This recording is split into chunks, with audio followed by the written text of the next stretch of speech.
Gianni Regini Moran. Oh, great first tumble. World floor champion. The smile says it all.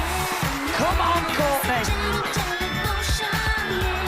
Full twist in dismount. He is the ringmaster.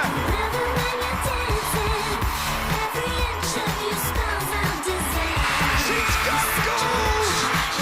This is something spectacular. Here we go. It's the first ever medal, the all-around world final for Great Britain. What a team performance! Great Britain have done it, and they're going to the Olympics. Great Britain have a silver medal. They've made history.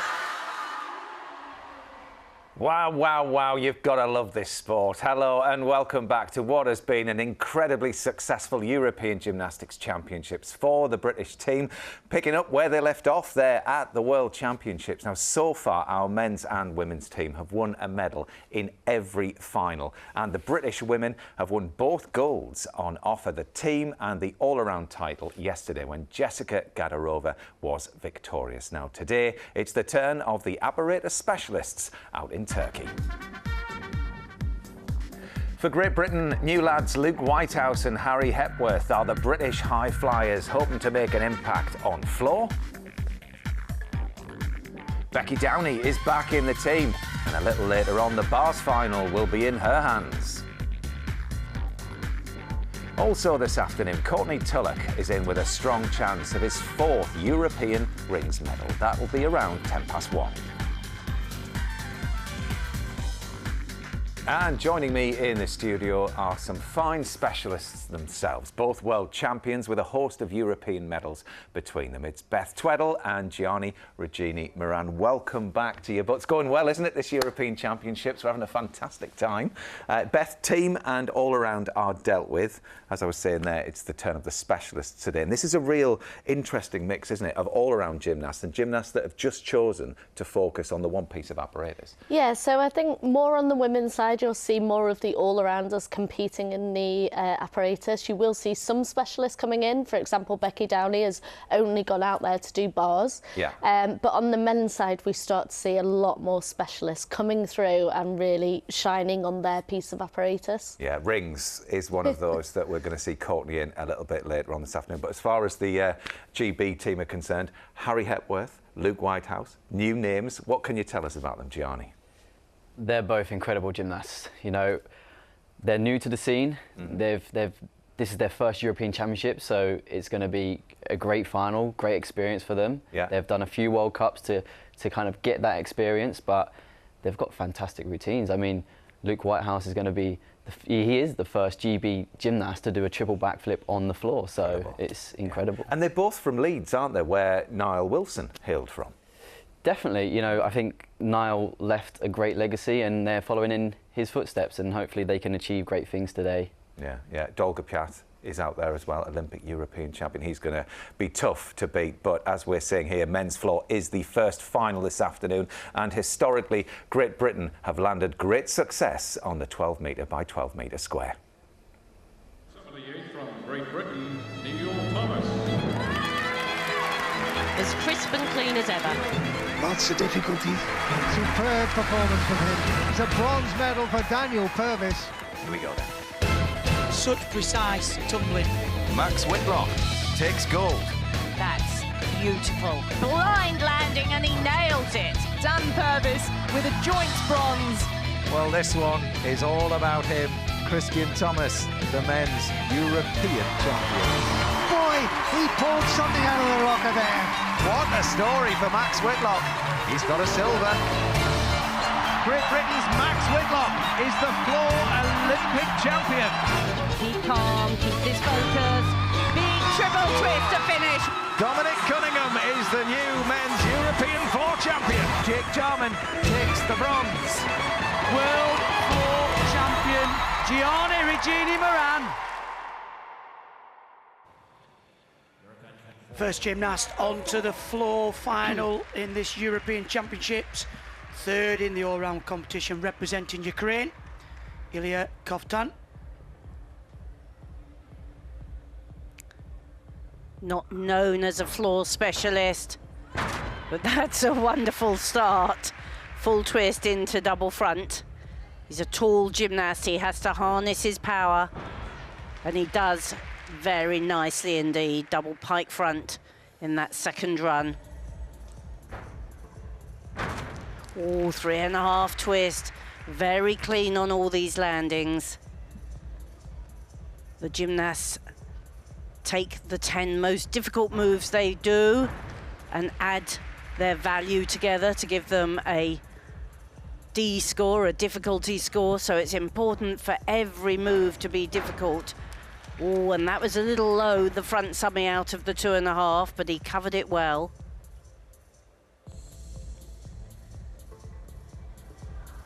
Beautiful style. Covton qualified top for the all-around, but had a couple of mistakes in the all-around final to be third. He'll be very keen to get some medals here, and that was a beautiful triple twist to finish. Very good, clean opening routine there, Craig. Yep, great start by Coftan. Just that little bit of error in the middle out of the 2.5 twist.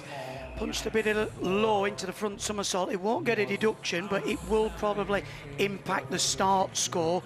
And as Christine said, it's the skills added together to give you a D score, your difficulty, and then the execution comes from 10. So every little step's a 10th. If they go outside the floor, it'd be 0.1. But I mean, he really has improved, not just in the all-round, but on this piece of apparatus, combining the full twist into the double front.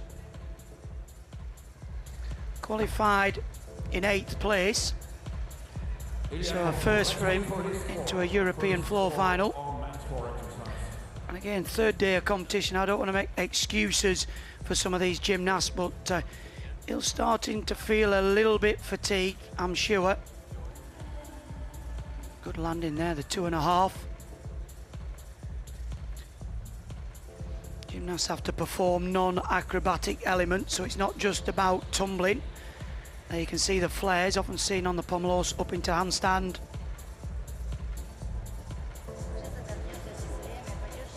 Scored 14.066 in qualification, 13.733 for Coftan.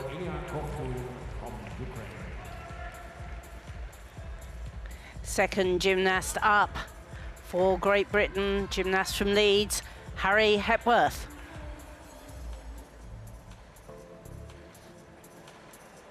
And Great Britain with Harry Hepworth.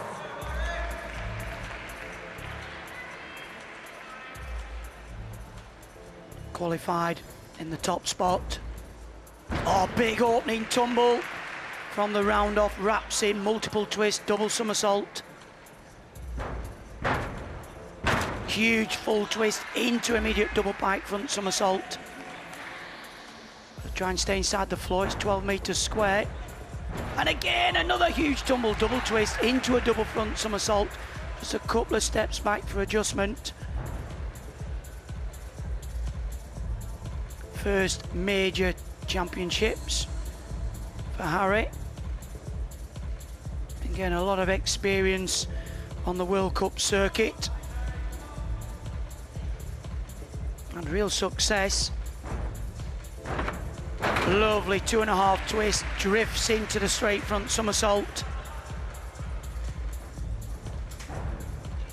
Double twist in, double back, spots the floor. This is looking good. If he keeps this up, he'll certainly challenge for a medal. Come on, Harry. Stands up into the triple. Good routine. Well done. Well, what an unbelievable performance when you consider, Chris. He hasn't been well, has he, Harry? No. He had a little spell in the hospital out in Turkey, but he's recovered well, he's shown his strength, and that was a fabulous performance. What a start in this men's European floor final for Great Britain's Harry Hepworth. It was huge tumbling. Look, the full twisting front into the double pike front. He really used all of the floor area. Just floated the straight front somersault. He had a great variety of skills. Opened with that enormous triple twisting. There we go, triple twisting, double back. 3 twists and 2 somersaults. You have to get so much air time to achieve that. And there, the double twist forwards into the double front. That was probably his least secure landing, but he really reacted well to that deep landing. I'm going to say, actually, that shows great experience for somebody that's not experienced in this type of competition to actually work back and not fall back. It's better to take up, you know, probably 3/10 from that, but a fall's a full mark. So, yeah, shows great promise. Well done, Harry. Well, he's following a score of 13.733 from Ilya Kovtun. Harry was the highest qualifier here. He scored a 14.6 in qualification. 14.2. It's a big score, 6-4 on the difficulty. Harry Hepworth of Great Britain leads this men's floor final.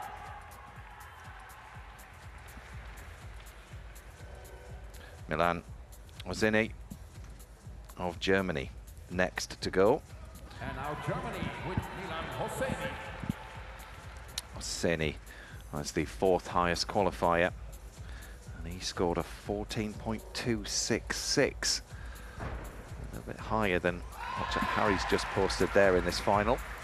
And opens with a very quiet 2.5 twist forwards. Very difficult skill.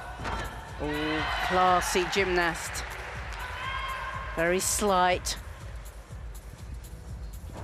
but made for great twisting. Oh, that he left his chest down as he landed. It was a good double twisting, double back, but he got a bit of a rebound off the floor on that landing. That was better.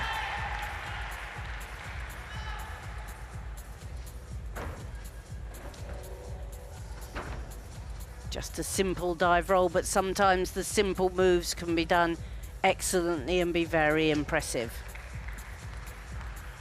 All these gymnasts have to include some non-acrobatic skills, so some skills that aren't tumbling. But you have to include lots of difficult tumbles. That's quite a quiet tumble, 1.5 into front full at this level. A very, very efficient triple twist. This lad can really twist well. He can indeed. He doesn't look your traditional good floor worker, actually. He's got a very slight frame, but great spatial awareness and really does use the floor well.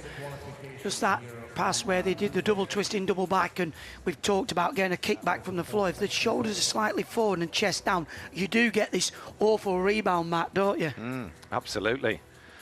This, I mean, what experience. There's a lot of young gymnasts actually in this floor final, and we haven't seen a huge amount from this German team. We know they've been working hard. Had a flurry of medals sort of 5 or 6 years ago, but they've gone quiet. This new generation coming through. This Europeans feels to me a little bit of a changing of the guard. We're not seeing so many of the names we've seen for the last sort of 8 years in the German team or the French team. Quite a big change, and it looks to be the championships that nations are testing their young gymnasts out. I'm going to say, Chris, I totally agree. I think there's a lot of gymnasts at home that are being protected, and there's the opportunity for these guys, if they want to make the team for Paris next year, they have to have the experience, so you can't keep them at home. You have to give them the opportunity, and some of these gymnasts have really relished, and some have faltered a little bit, and maybe Paris won't be for next year. They'll be thinking, you know, after that, but it is great to see all these new gymnasts. Well, a 14.2 will put him ahead of Harry Hepworth, and that's to do with the difficulty score. So although they both scored the same, Ozini there scored a 5.9 for difficulty, so he's higher on execution. That's 8.3.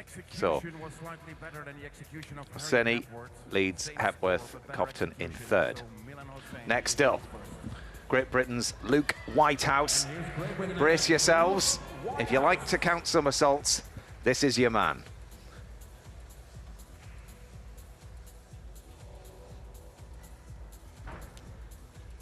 That was a huge triple back, and often we see them cowboyed in the legs, but that was fantastic. And another big second tumble, double twist into a double front somersault. Double pike, he's very good on the landings. Interesting, he qualified in 7th spot, but if he carries on like this, he could just land himself on a medal. This is so impressive. He has the most difficult routine, 6.5, and the opening tumble, when we talk about gaining difficulty, he gets 0.8 of a mark for the first tumble. Come on, Luke. Double twisting, double back again, another solid landing. This is incredible stuff. Well, he works out of Leeds Gym, coached by Andy Butcher, Dave Murray and Tom Rawlinson. Must be a coach for every somersault. This is the best routine for me by far. That has got to go into the top spot. I think we're looking at the floor champion there. Well, I tell you what, Luke, that was just incredible. It was amazing. There was only one little step on landing, and that was the triple at the end. That was fantastic work. Luke Whitehouse has burst onto the European stage in style. That was so impressive a performance for such a young lad. Yeah, top G, absolutely. Goodness me, I tell you what, I mean, we've got Dolgopyat coming up later on. He's the current European and Olympic floor champion, and he is going to be worried. Well, a 6.5 start value. Well, the highest that's been posted in this championship so far, and all performed with really out any error. That's such a clean triple back, isn't it? I don't think I've ever seen a better one in the world. I agree, totally. Yeah. I mean, as far as the landings were concerned, I don't think I've seen any better floor routines. Like Chris picked up, there was like 1/10 there. You might be harsh and go that little shuffle at 0.1. I'd even go half a tenth. That is definitely the leader, and but by how much? Well, the two young gymnasts out to be blooded in this arena from Great Britain have certainly shown their mettle. 14.9 for Luke Whitehouse. Beat that if you can. Wow, that was absolutely huge. What a debut at the Europeans. Well, you'll know the stats, Matt, but we seem to be very good in Europe on floor, on the men's side and the women's. I mean, it has become a real piece of apparatus for Great Britain. And that was phenomenal. There's nobody that can touch that. Yes, well, 3 golds, 3 bronze and silver for Great Britain, and there's no doubt about it. Luke Whitehouse is going to add to the tally. We've just got to wait and see what colour that's going to be. Well, it certainly puts the pressure on this second part of the group that warm up. 4 warm up compete, then the second 4 warm up, and it's their turn now. They are going to be feeling that pressure. Could you imagine beating the Olympic champion on floor in your first major competition? You're like, I'm getting ahead of myself, but it's very possible. Well, he's going to have to go some to beat that. I mean, you know, 14.9. Yeah, on a 6.1 did Dolgopyat, and he just done a 6.5. He's 4/10 already.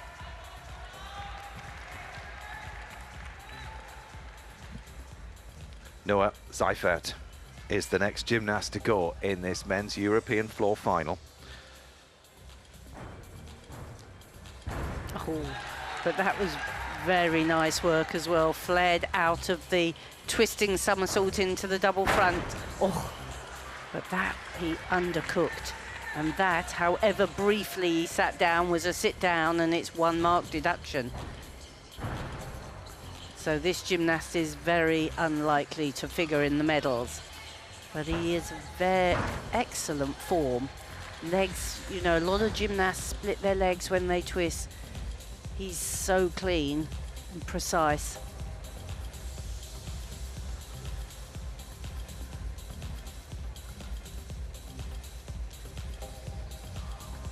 Super handstand shape.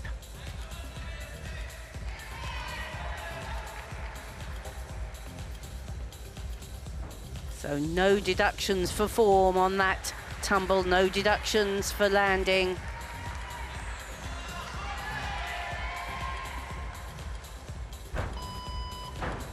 Good triple twist, but that costly sit down in the middle, you can see it in his face. He just rushed into that tumble. Another gymnast actually that's new into the Swiss team, and we've been impressed with him in the competition so far. Again, day 3 of competition for the all-rounders, so fatigue is going to start to creep in a little bit, and when you go up against a specialist, you know, we've just seen there, fresh, just a little bit sharper, it can make all the difference. Well, Noah Seifert has another final tomorrow. Parallel bars, he'll be alongside Jake Jarman. It's a very common combination now, the twist into the double front somersault, either full twist or double twist. And again, this builds the difficulty. Full twist, great spatial awareness, because you go from twisting into rotation, and that's what makes those passes difficult. He did well in the all-round, actually. He came 5th.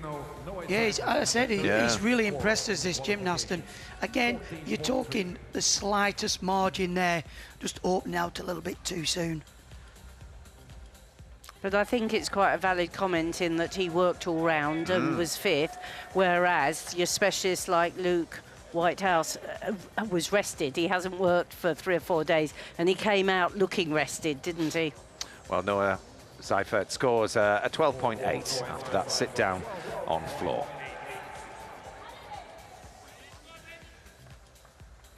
Benjamin Osberger.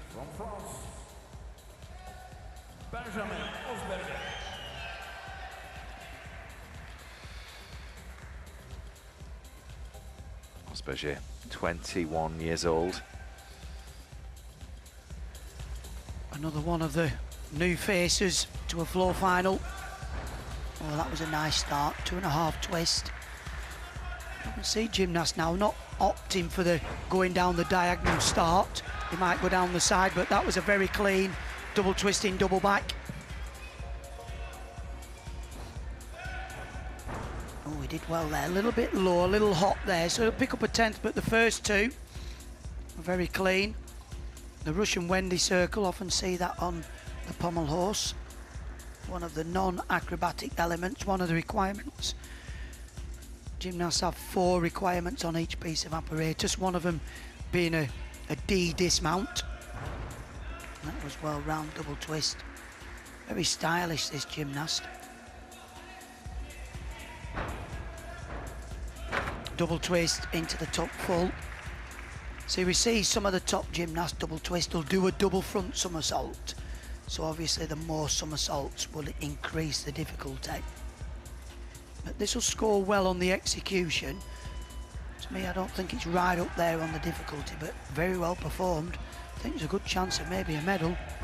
Nice triple, oh, what a shame, a big step back, he'll lose 0.3 on there, but again, a new face. Yeah, well, that big step back at the end will be costly. The score for bronze at the moment is Great Britain's Harry Hepworth at 14.2. He scored a 14.133 in qualification, so was hoping for every single 10th, and it's a shame that final tumble pass, Chris. Yeah, absolutely. I mean, it wasn't a big mistake, but his D score, his difficulty score in qualification was 5.7. Well, when you think that Luke Whitehouse was 6.5, then he's got to be extra. His execution has got to be absolutely faultless if he wants to go higher. But he is a really classy gymnast. Very elegant, as are most of these young gymnasts we've seen at this championships. Hugely well taught. That's a beautiful double twisting, double back, and he lands so well. I think this is some of the best double leg circles on the floor that I've seen. Some of them are a little bit scrappy round the knees, but he's, you know, some gymnasts just have a natural feeling for always having their legs straight, and he looks like one of those people. It's the finery of the foundations, you can see it. You know? I do think, actually, you look at the construction of the men's floor now, it has got a real nice balance. And a bit like they've done with the women's side, you've got a real nice balance there of the dance and the artistry's really come back, and it's been praised and rewarded. this is fantastic because it used to be old combination tumbles for the men, and you rarely saw a double somersault. And it's really brought floor alive to reward somebody for doing a triple back somersault, rightly so as well. Oh no, I do agree with you. I think the balance is much better. The powers that be in gymnastics that set the scoring have done a good job. Well, Berger scores a 13.8, so it's not enough to get into the top 3. That guarantees Luke Whitehouse a medal, but what colour will it be? Artem Dolgopiat next up. He's the current European and current Olympic floor champion.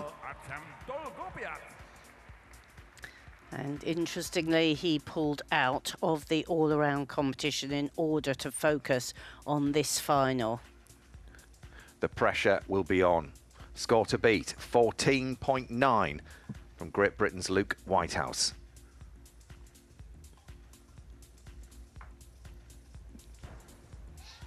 Oh, super double straight with multiple twists.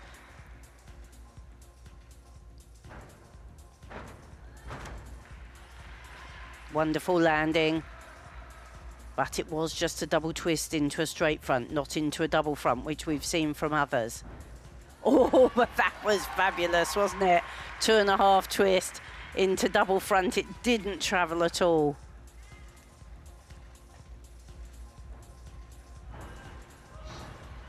I just love the way he accelerates his twists. He sets the twist and then wraps it in so fast. But the twisting is so pure. Double twisting, double back, makes it look so simple.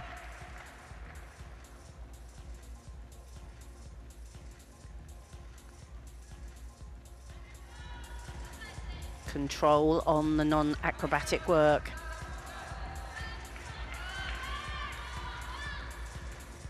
Important, this last tumble. Oh, half in, half out, kicks it out. Very nice landing. A little hop. This is going to be tight. Wow, you can see why he is the man to beat, the way he just floats and zips his way around the floor area, Craig. It was great. I do see a few little errors. I think it's good enough for second. I'd be surprised if it's good enough for first place. He has some very big tumbles, but I think, to be fair, when you talk about landings, really, Luke matched him on the landings, and I think he'll take him on the difficulty. I mean, he has some really good stuff. Look, he does power down. There, that was a big tumble, 2.5 twist into the double front, but that's a 0.1, the hop forwards. And I think the first one probably picked up 3/10. And I would suggest that his chest very far down there for the floor. So the judges want to see the gymnast face upright. This was the big opener, double twisting, double straight. Again, look, 1, 2, a couple of tenths there. Solid routine, but I think you're looking at second for me. And he looked a bit shaky when he was stepping away from the floor there. Yeah, he did. Didn't he? The coach really looked like he was giving him a lot of support. I mean, as Olympic champion, he will have stepped onto that floor feeling great pressure. To know you've got to do more than 14.9 to take the gold is a big ask. Well, all eyes are on that scoreboard. Well, you were talking about this. It's harder to stay the champion, isn't it? You know, he'll have a lot more pressure than the other guys out there. It's an anxious wait for the Olympic champion. I don't know if he's saying peace or I'm in second. Dolgopiat scores a 14.666. He is in second. Luke Whitehouse leads this men's floor final with one gymnast left to go. And here he is. It's Lucas Desange of France. He was the 6th highest qualifier and posted a 14.1 in qualification. So that will mean that Luke's weight is a little more comfortable. But Luke Whitehouse of Great Britain guaranteed at least a silver. The last gymnast then in this floor final. Nice opener, double pike front somersault, little bounce forward. And again, that step out, costly, only 0.1 per foot. and another hop back. You can just see the difference between the top performer. It really is. You have to be so accurate to stick the landings, and that's a skill in itself, because the floors are sprung and they're on top of a podium, so you really need to absorb the floor and to control. Dolga Payat is an absolute master of that. Double twist. Again, it's a big experience for some of these younger gymnasts. That was much better control. Easier to control the relatively easier skills, without stating the obvious. Triple twist finish there. Well, I don't think it's going to upset the apple cart at the top. So, this wait for confirmation. Yes, wait for confirmation indeed. We can tell you that Harry Hepworth has been pushed down into 4th. He did score the same as the gymnast in 3rd, Milan Hosseini, but because of execution and the difficulty, Hosseini had a 5.9 difficulty, so he beats Harry Hepworth on execution. Well, another very classy young gymnast here. The French didn't figure really at all in the all-around competition, but as specialists, they've got some impressive young gymnasts. Just not quite so precise on those landings. Yeah, I agree, Chris. I don't think it'll challenge the top 3. But again, a great learning experience for this gymnast, and I'm sure we'll see a lot more of him in the future within the French team. Again, another nation that's probably going through a bit of a transition. Lovely balance routine. The tumbling, the level of tumbling from these gymnasts these days is quite astounding. You know, the equipment over the years has improved, and this sprung floor is helps tremendously. So Lucas Deschange, 13.366. So there is confirmation that Luke Whitehouse is the new men's European floor champion. He takes the gold ahead of the Olympic champion and former European champion Artem Dolgopyat and Milan Hosseini of Germany. He takes the bronze, beating Harry Hepworth in 4th to bronze on execution. Gymstars is back with loads more action. Follow the UK's best young gymnasts both inside the gym and out. Go behind the scenes of Amelie on her nail-biting journey to Olympic success in Tokyo. I'll take you through our journey. Stay tuned. And feel the strength, determination, Alice's dedication to gym is just awe-inspiring. and talent that it takes to be gym stars. Watch now on BBC iPlayer. Gym stars sounds very apt for the moment, doesn't it? I think Luke Whitehouse was actually on that little trail there, but we have another floor European champion. I mean, he didn't hold back, did he, Luke? I mean, you'd mentioned he was the first Brit to do a triple back, but I mean, the way that he executed it, Beth, was absolutely, well, it was world class, the best we've ever seen. Yeah, I mean, the triple back, but the whole routine. I said to Gianni, what's he like in competition? And he said the thing is with Luke, he has to control those landings, and absolutely he nailed all of those landings today, and he totally deserved that huge score. Yeah, I mean, it was landing after landing after landing. I think there was one tiny little step in his penultimate tumble, Gianni, but I mean, as a floor world champion yourself, does he pile the pressure on you? Definitely. I mean, yeah. Luke has the start value, and sometimes you tend to see with the difficult tumbles there, it does then become a lot harder to control those landings, especially with the new sprung floors and how bouncy they are. Yeah. And today he went out there and he absolutely nailed that routine, so he deserves it. He deserves, you know, his first European championships, and he's come away as a floor European champion. What a debut, and here he is with his medal around his neck. I mean, you both know what that feels like to step up onto the podium there. And to be the very best in Europe. And my word, like you say, he stepped onto the senior stage and yeah. So he's, yeah, I mean, yeah. Yeah, I mean, it's fantastic. He's been working in the background and doing quite a lot of the World Cups, and it's just been great to see that journey. Leeds Gymnastics have brought through a lot of young, talented athletes, and they've just been working away, watching the obviously the team in Liverpool last year, giving them that boost. And Luke, to be fair, has been going out to all the World Cups, getting his name on the scene, so that when he does go to the majors, the judges are already aware of him. He's not having to make his name there. Well, we'll take a pause for the anthem, which I think is just coming up now. Bayanlar ve baylar, sizleri İngiltere Ulusal Marşı için ayağa kalkmaya davet ediyorum. And now, please rise and direct your attention towards the flag ceremony and the national anthem of Great Britain.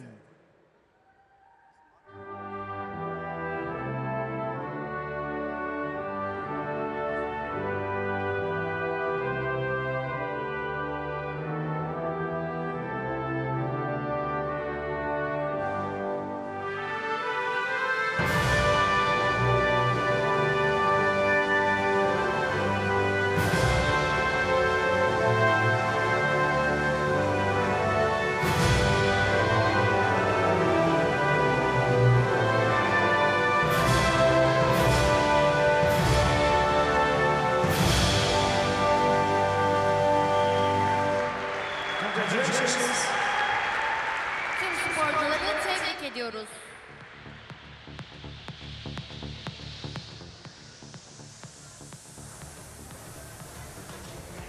Yeah, Dolga Payet was under huge pressure there to go up, and he was the penultimate gymnast to go there, and as Olympic champion, Beth, you know what it's like as well to have the weight of the world.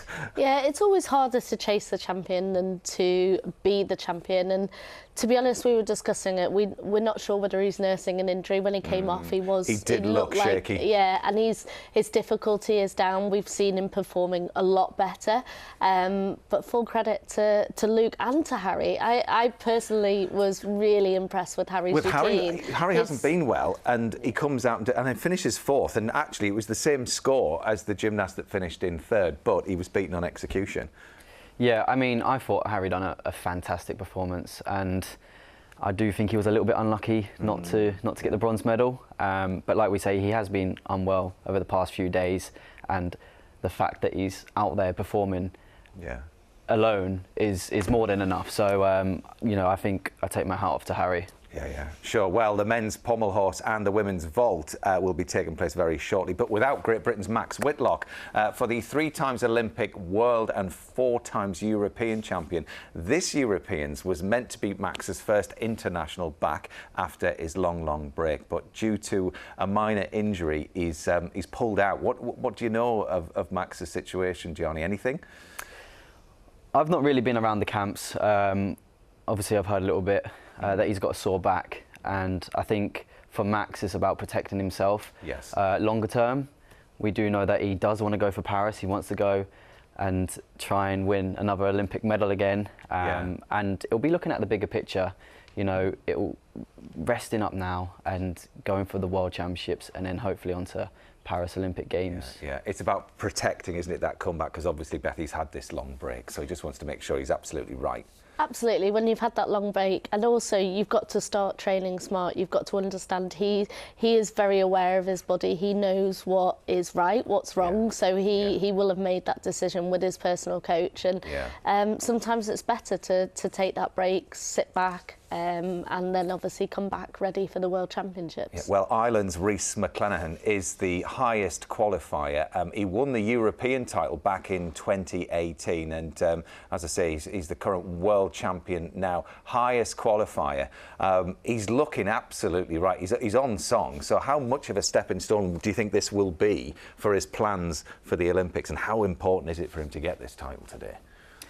I mean, for Rhys, he'll be looking to go out there and hit a clean routine, and that will give him the confidence that he needs to go on to the World Championships, where he'll be looking at keeping his title of world champion. Yeah, well, he's just walking out as we speak, and there he comes. He's giving the crowd a wave. He's looking calm. He's looking relaxed. He's very methodical with his approach often. It's a heck of a lineup, actually. There's a lot of competition here, so it's not going to be easy for Reece to get through. He doesn't have the highest difficulty in this final at all.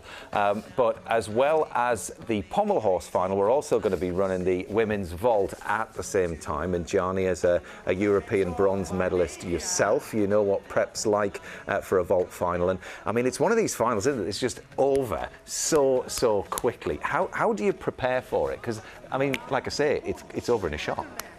Yeah, vault's one of those pieces where you have to do the numbers in training, you have to prepare your body for the landings, and I think a vault final is probably one of the most, biggest final really, where anything can happen. You know, you see some of the biggest vault workers, they don't land on their feet, or they take a big step. Anything can happen, and it literally comes down to who can land on their feet. And it sounds simple, but it really comes down to that in the final. Yeah. And Beth, I mean, Turkey have done incredibly well, certainly on the men's side, you know, with the all-around and what have you. But they've got two gymnasts in this women's vault final too. I mean, they've been doing some incredible work.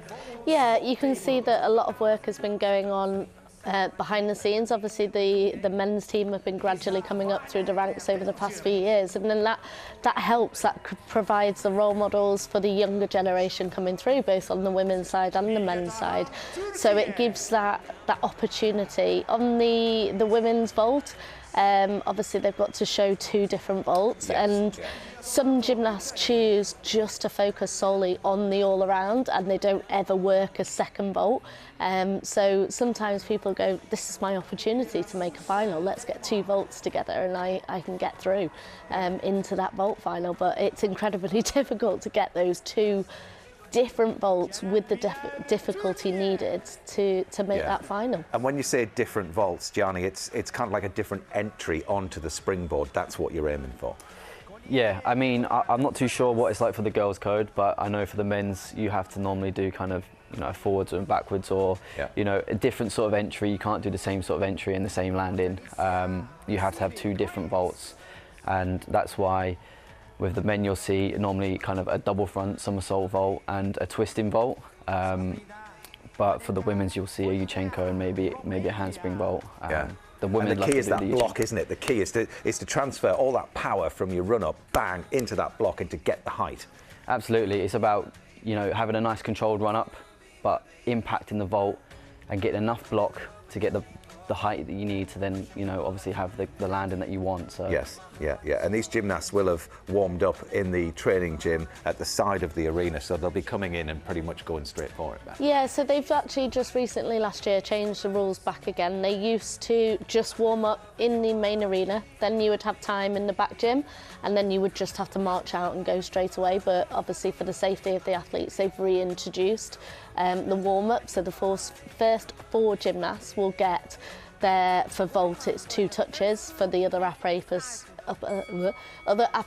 between 30 and 50 seconds. But yeah, that's why you'll see 4 gymnasts warming up and competing, and then they'll have another warm-up period.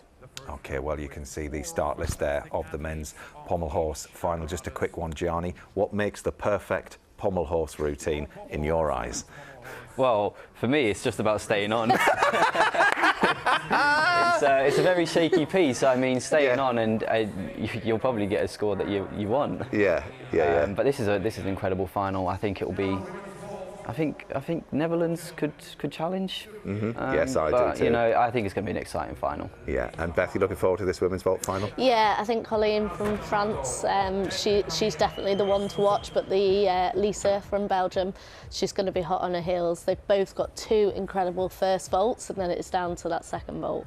Okay, well, we'll hand across to Craig Heap and Christine Still in the commentary box for the men's pommel horse final and the women's vault final. I'll be over in a bit.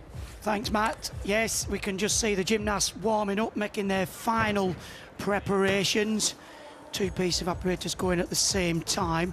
Probably the first time, as long as I can remember, Chris, that we've not had, you know, British representation in the women's vault and the men's pommel horse. Seems strange. Yeah, it does. We didn't bring any of our women's team ready to do 2 different vaults. Jess Gadarova often has, but she's been nursing an ankle injury, so didn't want to overload the vault. The all-around was more important, and that proved to be the correct decision last night when she won the all-around. But we have got gymnasts working in the background so that we would in the future hope to have representatives on the vault. And people probably not involved in gymnastics, I think, well, it's the same apparatus, surely you can just do another vault, but actually it's so technically different. It's almost like doing a different piece of apparatus, Chris. Well, yes, it is. And if you think you're already working 4 pieces of apparatus, if you're going to do 2 completely different vaults, it's sort of like working a 5th piece. And very often, not here all the time so much, but very often people specialise on vault rather than be all-rounders and just doing 2 different vaults. Yeah, and a bit same in the men's as well. It's very difficult because you have to have a different entry onto the vault. It's a different skill entirely. And what you tend to do is you favour whether it's a handspring or the half-on or the Yurchenko. So it's probably because you don't like doing the other entries onto the vault. So to learn another way on is almost another training session in itself. So it would be great, actually, if Belgium could pick up a medal on vault. Lisa Valen qualified in 2nd place. I think she's a real chance. For me, Pommel's, it's for Rhys to lose, really. He's by far the best gymnast in the final. I think he'll go over 15. He's done a 14.966. And what I like really about Rhys over the last couple of years, he really has matured on and off the stage, and I think he's concentrating a lot more about his gymnastics, and the proof's in the pudding. He's putting together some of the best routines, and I think next year in Paris, if we get Max fit and if he makes the team, that will probably be the challenge of the games for me in gymnastics. But yeah, I mean, we're in for some great gymnastics on these next 2 pieces of apparatus. Well, the stage is set. Rhys is ready to try and win back this European title that he won back in 2018. He is the current world champion on this piece of apparatus. Rhys McClenaghan of Ireland, first to go. And when we talk about the execution of skills that you do, you just look at this and it's the height above the pommel horse, the extension at the front of the circle. You can see the hips up, and as Charney said then, it's just about getting through, but the top guys in the world get through with these such difficult routines. The work between the handles there, it's got such variety in this routine and a real pace about it. I often talk about pommel horse like riding a bike. The quicker you go, the easier it is to balance. A little bit of a separation there, probably a 0.3, but nothing major. Come on, work up into the handstand, no hesitation on the pirouette. He's through for me. That'll take some beating. Well done, Rhys. Well, he set the bar incredibly high with that. Not the highest difficulty in the competition, but the execution was more than fine. Well, well done, Rhys. It's tough opening the competition, especially when you're the favourite, but he held his nerve. A little error. He didn't punch the air in celebration. He knew he'd left a little bit of a door open, but I'd be surprised if it wasn't good enough for a medal. Across the vault we go. Lisa Valen, second highest qualifier. And using her favourite vault first, tariffed at 5.4.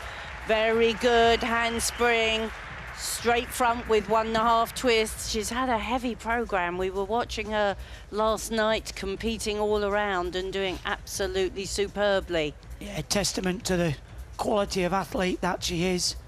Day 3 of competition.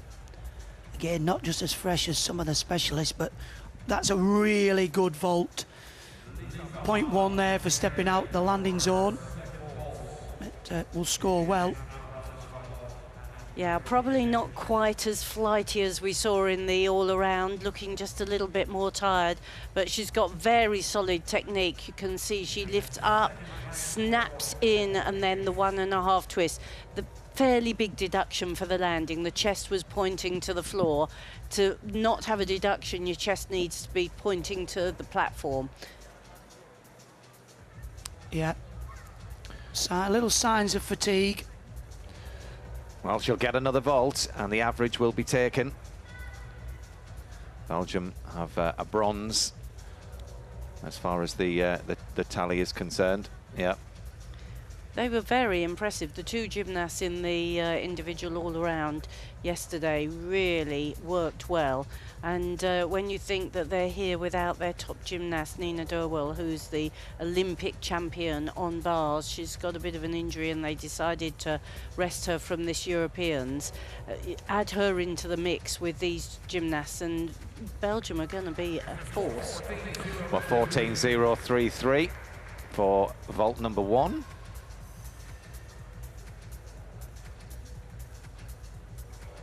So second vault has to be different.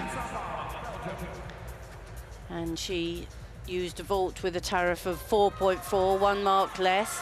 Yes, 4.4 again. It's the half on, the Sukahara with full twist. Well executed, good technique.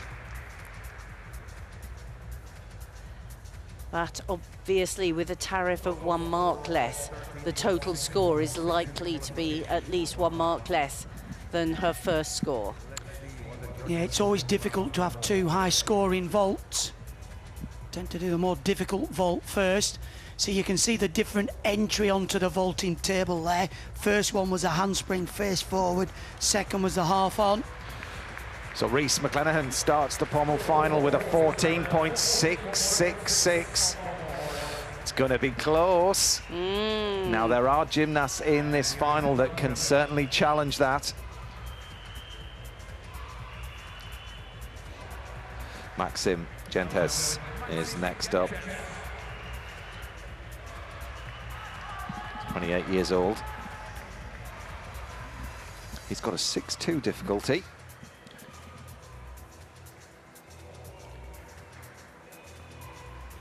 That's 0.2 behind Reese McClenaghan. He posted a 6.4. A good physique for this piece of apparatus. Tall and slender. That's a lovely skill there, showing great control and balance on one hand. It is all about generating speed in the double leg circle. Little hesitation there, got to keep this moving. Back down, that's good. Skill called the Buznari. That's the woo, it's not a cocktail. And again, back down. Come on, well done. This is some nice, clean work. The forward travel, the Magyar, very common on this piece of apparatus. Often some gymnasts that qualify will up the difficulty in the final. Good control, nice routine. I don't think it'll go above Reese, but a real credit. Yeah, it was efficient, wasn't it? It really was. Body language is absolutely loving it. Yeah. We saw the guys from Belgium in the all-round, absolutely loving the gymnastics. Yeah, they certainly seem to have a very good spirit within the team. And he has super style, hasn't he? Really matches Reese with style. If you notice a routine, it just didn't have the same speed of circle, you know, and the problem is, if you make the circle slow, it takes a lot more energy. And often you see him falter a little bit on the dismount. Well, over to his compatriot, 13.583 for Lisa Weiland. That's the average.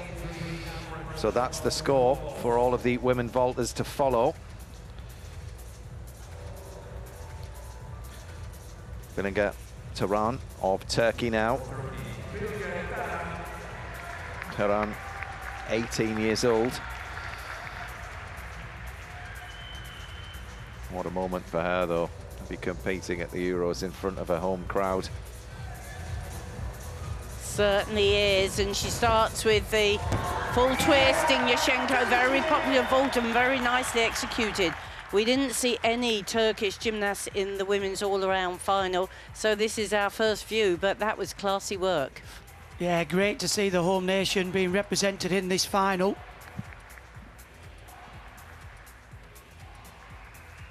Well, she scored a 12.8 for that vault in qualification.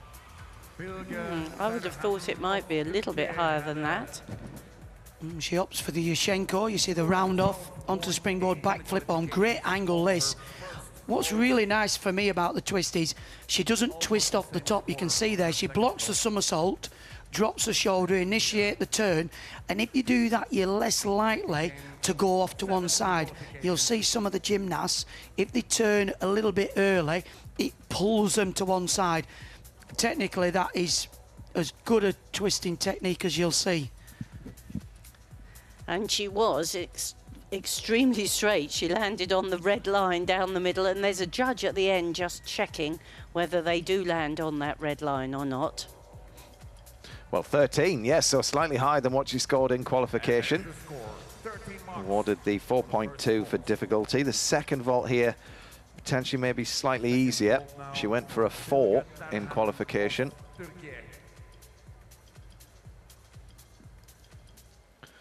Still managed to score up and around that 12.8. Well, the gymnast has to stand there and wait for the green light to go on the judges' table. If you go before the green light comes on, you get a 0. Once the green light goes on, you have to go within 30 seconds or you get a 0. So it's no good being one of those gymnasts who needs 2 minutes to think about it before you do a move. No, you've no time to think about it, Chris, that's for certain. Off she goes, second vault, tariffed her to 4. Oh, handspring pike front with half turn, good second vault actually. Like, really 2 completely different vaults, one the flip on, one the handspring entry. Good solid vaulting, just needs a little bit more difficulty. Easier said than done. These gymnasts spend hours and hours in the gym. But again, another good alignment. 2 very well landed vaults, and much better to see that than something she can't do properly. Oh, look at this. 14.566 for Gentes. He's just a hair's breadth behind Rhys McClenaghan, who hangs on in the lead. Well, he's happy with that. 0.1. I think Rhys was happy with that as well. Well, Davtyan is next up. He's qualified with a difficulty score of 5.7. He dropped the difficulty level to 5.4 in the all-round. But he was European champion on pommel 2 years ago. So he can challenge, and off he goes, the 3rd gymnast in this men's European pommel final. Well, he's a very stylish gymnast, and what he lacks on difficulty, he makes up for with the style. He's got a good extension on the circle there, on the one handle. The turns are Stockleys. The more of them you put together, the bigger difficulty is travelling backwards there. There you can see the woo travel going forwards. And again, he does a triple Russian on the end into the dismount. Watch this up. Solid, clean routine. It's just a shame he hasn't got the difficulty, otherwise he would really push Rhys. But again, he's had a bit of a full programme, this gymnast. 30 years of age. Real credit to Armenian gymnastics. He's got a very efficient line, a very efficient swing. But he just a little bit low over the handles there. 12.816 is the average. For Bilinca Turan of Turkey, the first of the 2 Turkish gymnasts in the women's vault final. Asia D'Amato is next. Great to see her back. She was last year's European champion and injured herself in the vault final, so this will be a significant moment for her to vault. Oh, and look at that. She does so with loads of confidence and aplomb. Double twisting Yushchenko, flips on, high into the sky. 2 twists. Great to see. Yeah. Gosh, and as you say, a big moment, Chris. You know, injuring herself in this very event at the last Euros. She got a silver in the Euros as well on this piece of apparatus when she injured her ankle. Yeah, great vault that. Again, you can see good timing on the twist. There's that slight pause from the top of the platform really does accelerate such a confident gymnast. You really have to attack this vault with confidence, Yurchenko, and without stating the obvious, all the vaults, but for the double twist, you really do have to assert yourself, don't you, Chris? Oh yeah, you do. You've got to be prepared to block and twist. It's sort of the next level of gymnastics. If you want to be a really, truly world-class gymnast all around, you have to be able to double twist at least a Yurchenko. Well, the Italian qualified third.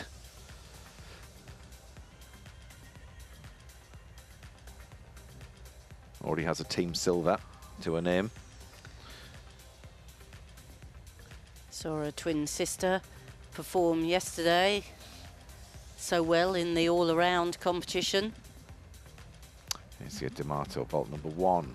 Scores 14. It's big.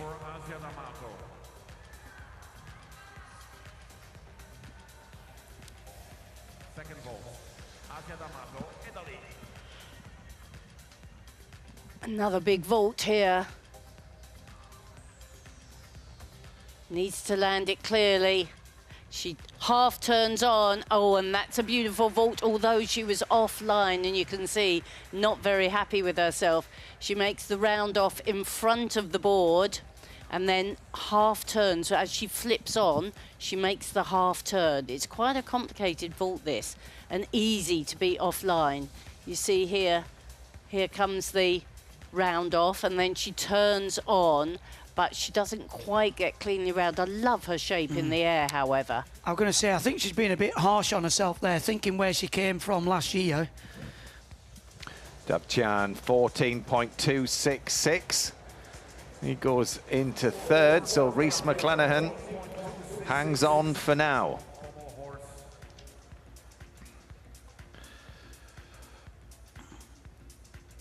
Matvey Petrov of Albania next up, the 32-year-old. He's the eldest gymnast in this pommel final. Now, he was the European champion on pommel horse 3 years ago. He's been in a world final as well. Now, he has a 6-2 difficulty and scored a 14.5 in qualification. So looking for a medal. He has a chance. Oh, and that's lovely work, showing great control.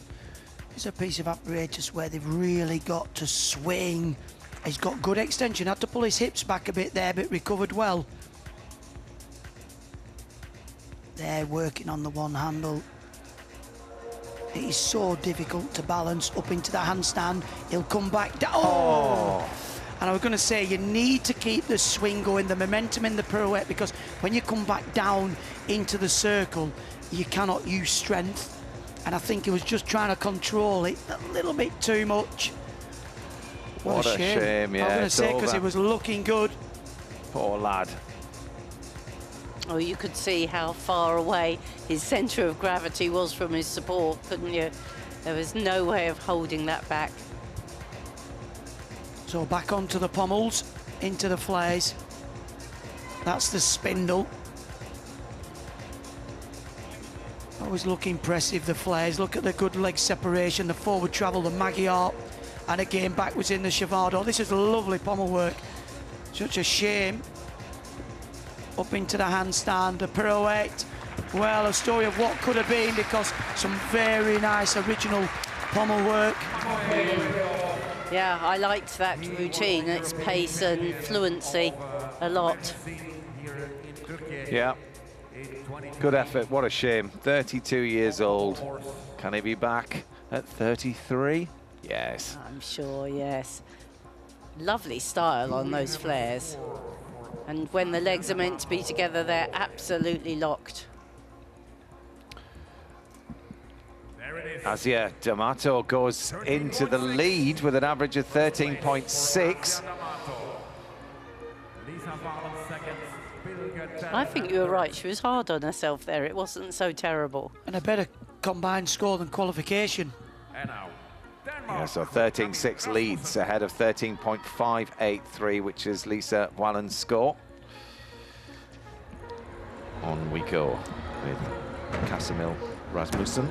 Oh, and that wasn't the plan, I don't think. A flip on and a tuck back off. She'd nominated a vault at a 5 difficulty level, but that won't... The judges judge what they see, so they will change the tariff. Yeah, very strange. Obviously something not just right. Gymnasts are really quick to react. Unless she's a bit... yeah, she didn't get her hands on at all there, did she? No. Just fingertips, and she probably, what we're going to do, a 1.5, Chris? 5? Yes. Yeah, 1.5 Yeah. twist.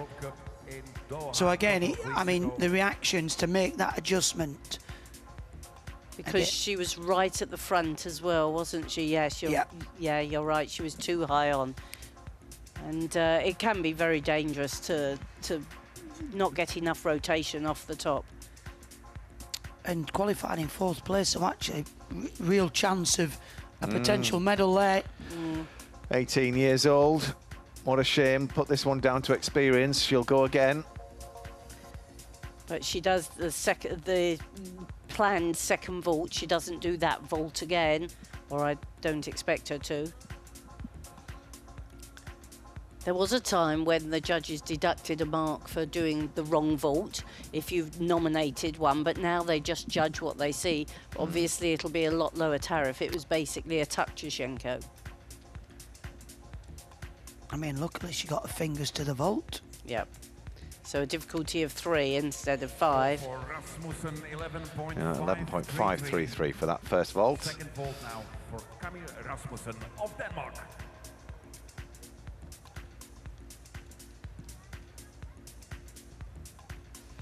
So, Asia D'Amato leads this vault final on 13.6.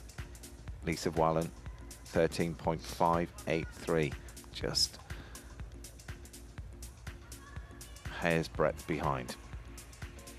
Rasmussen then with her second vault. Be good to see her make this successfully. And she does. The Sukahara with full twist. What a shame. Was indeed that, Chris, because second vault was good. Great to show a bit of character there after a disappointing first vault to come back. Such a powerful gymnast. Look there, the half turn on into the Sukahara straight with a full twist. Good alignment as well. Petrov scores a 13.266. Without the mark off, he would have been right up there. He would have been. Well, 14.266, but then again, he'll lost some of the difficulty for not making that combination. Well, I hope he comes back. Want to see him again because some really nice pommel work there. So these are the 4 gymnasts who've already competed. They watch the next 4 warm up. And as you can see, the men don't do their full pommel routine in warm up. Well, it's just a bit of a touch of the apparatus. I mean, there's one good vault, I would say, to come on onto the next group. Chris, really, from France, Colleen. Yeah. It should probably take the title if she gets 2, but I think there were some really good vaults there from Asia D'Amato.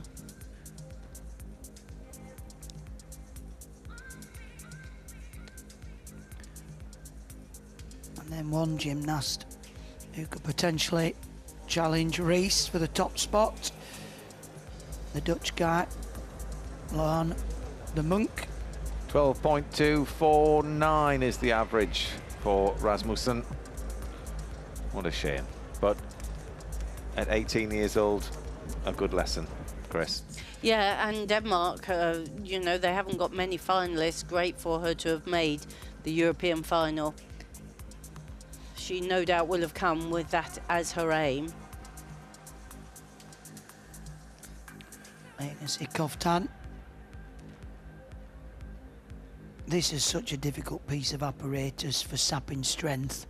You know, the double leg circle, they probably do. I remember, I'm saying back in the day, used to do a Magyar Shavado and get off. I mean, the number of circles these guys do in the routine now is just absolute phenomenal. And the strength you need. to get through, so he will be feeling very fatigued.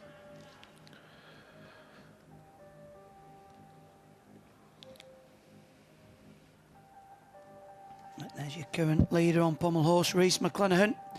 14.666 to beat. He'll have a bit of an edgy weight, Chris. Yes. Well, the next gymnast to come up, Laurent de Munck, is going to challenge him. He's going to challenge. There's no doubt about that. It's going to be an anxious wait. Well, he's got the big start value, hasn't he? Yes, yeah, he was 6th in the world final, and he fell. He got a silver at last year's Euros. So this could well be his moment. Well, I think when the favourite makes a slight error, it's about seizing the opportunity. But he'll be feeling very pressured for certain, because there's the opportunity Yeah. to take the title. He's the only gymnast from the Netherlands to medal on pommel horse at the Euros. Can he upgrade his silver and go for gold? It's an anxious wait for Ireland's Rhys McClenaghan, who leads this pommel final. Well, a little bit short there on the handstand. He's going to have to really try and relax into the routine. And again, oh, that's good work on the one handle. Oh, and again, that little separation of the legs down between the handles, the Russian Wendy swing.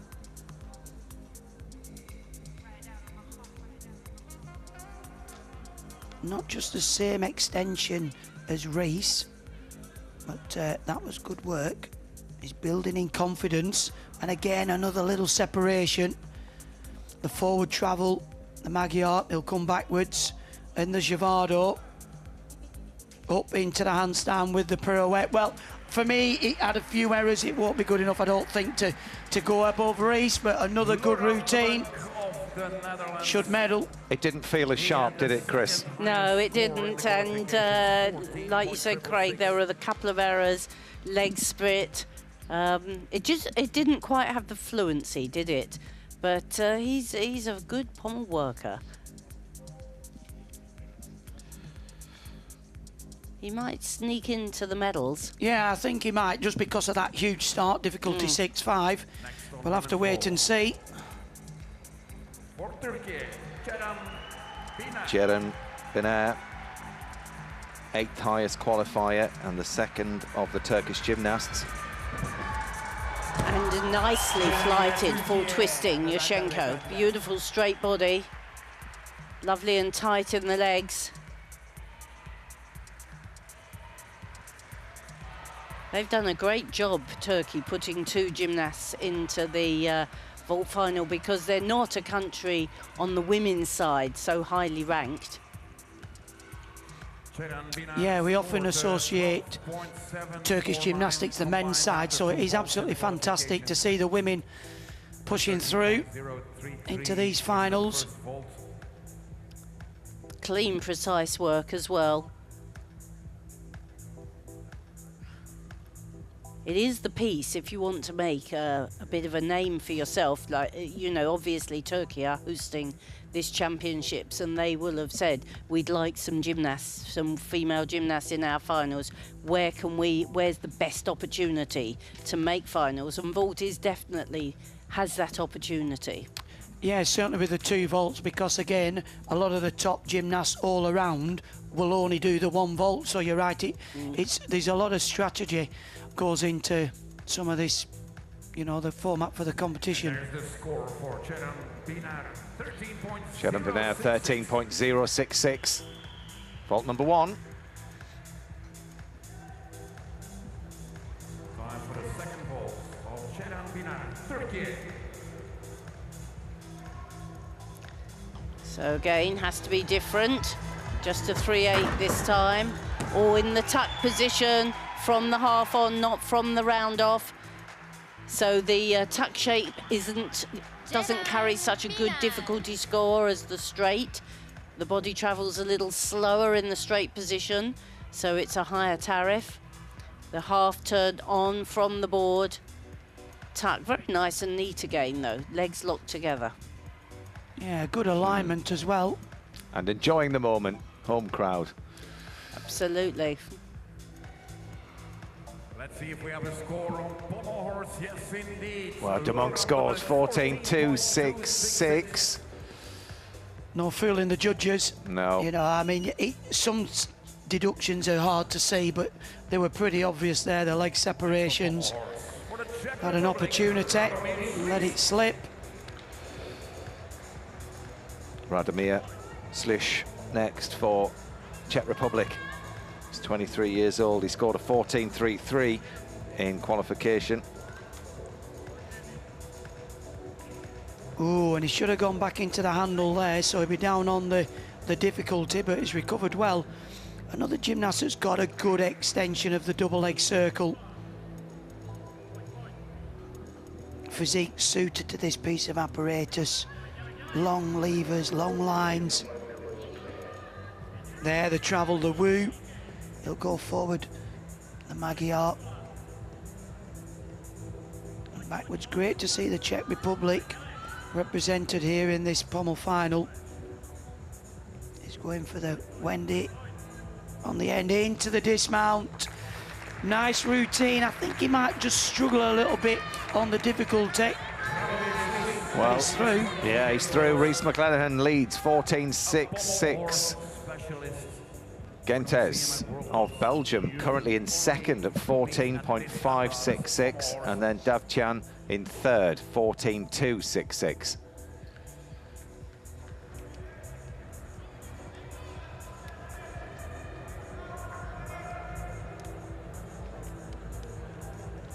Long wait here for this score.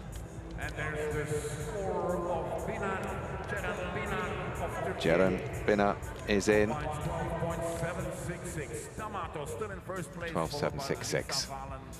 And Bilge Tarhan. Well, here comes the highest qualifier for the women's vault final. Colleen de Vuillard, European champion back in 2017. She was third last year. Brace yourselves. Well, she's certainly had a good season. Oh, lovely 1.5 twist. Yeah, she's done a lot of World Cups and she's had a very good season on vault. That was a powerful, strong vault. Yeah, powerful gymnast. The bronze medalist of the Going on World for the handspring, Championships in 1.5 twist. Look, you can see head down really accelerates. 25 meters the gymnasts have. Drives her hands in, blocks, wraps in.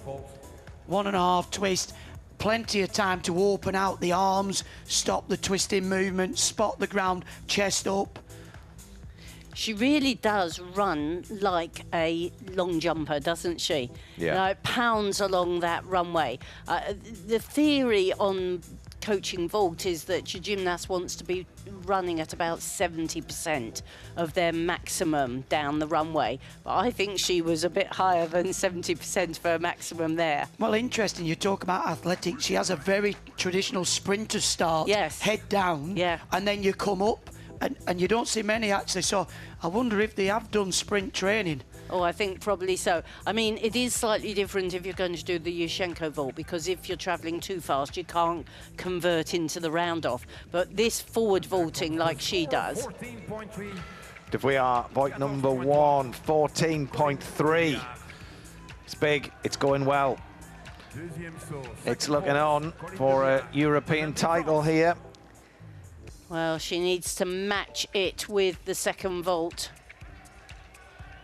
Always a tough call, but that same distinctive style into the round-off this time, and the full twist. Not such a difficult vault, but beautiful technique and beautiful height off the top.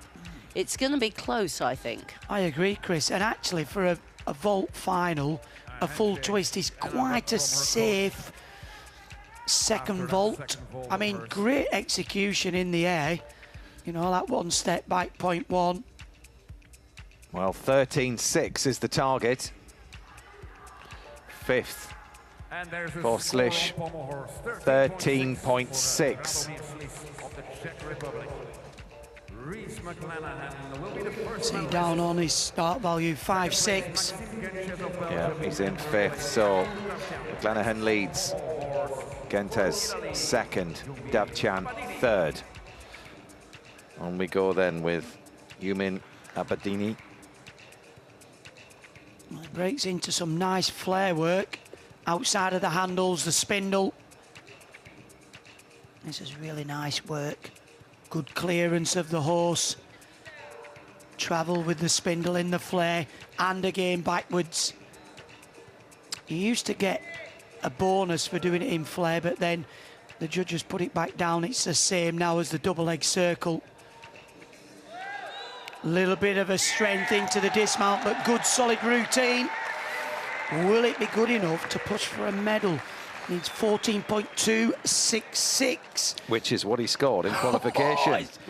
He scored, he actually was slightly down in the all-round. He scored 14.1, but he's gonna push. Absolutely. Yeah, I don't think he'll push for first, but he might challenge for a medal. That'd be great for Italy. Well, that would be Davchan out. I want Davchan to keep the medal. He's doing it for the old guys. There you are, change your mind Hope then. for me and you, man. Well, interestingly, Italy, of course, on the men's side won the team, and it was their pommel horse that won it for them. 13.8. De Vuillard is in the lead. She's in the lead by 0.2. Which was exactly what D'Amato knew when she landed outside of the line, which was why she was so cheesed off. Oh, super height. Oh, but I think that was a bit of an uncomfortable landing there. It didn't look short, but she just didn't meet the floor very well. No, I don't think she'll be doing a second vault. And sometimes, you know, sometimes you can just land a little bit short. The ankle bone as well, you sometimes have ridges, and if they just nip together, it can be quite painful, and it looks like that'll be the end of a competition. Because it was actually a well-flighted vault. She just sort of didn't look like she quite got her legs ready for landing. And again, you need to take the sensible option. Qualified in 6th place, so little potential, probably not great, but 15 years of age. Just want to make sure that she can come back and compete again. So she's just testing that ankle out, seeing what it feels like. 14.166 for Aberdeen. Not just good enough to push into the medals.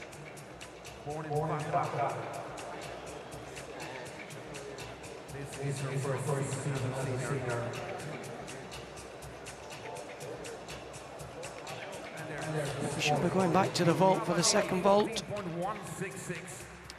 No, she's just going to stick to the one vault, I think. Which means that Maxime Gentes from Belgium will be medalist number 2. Do you think is she going back there, Chris, doing a second vault? She looks like she's walking back for a second vault, doesn't she? Sometimes it's just a bit of a shock of a landing. But, well. Gutsy lady. Yeah, it wasn't, well, we didn't see a close-up of it, but it didn't look a tremendously short landing, but it looked uncomfortable. 12.8. Masiri of Greece, first vault.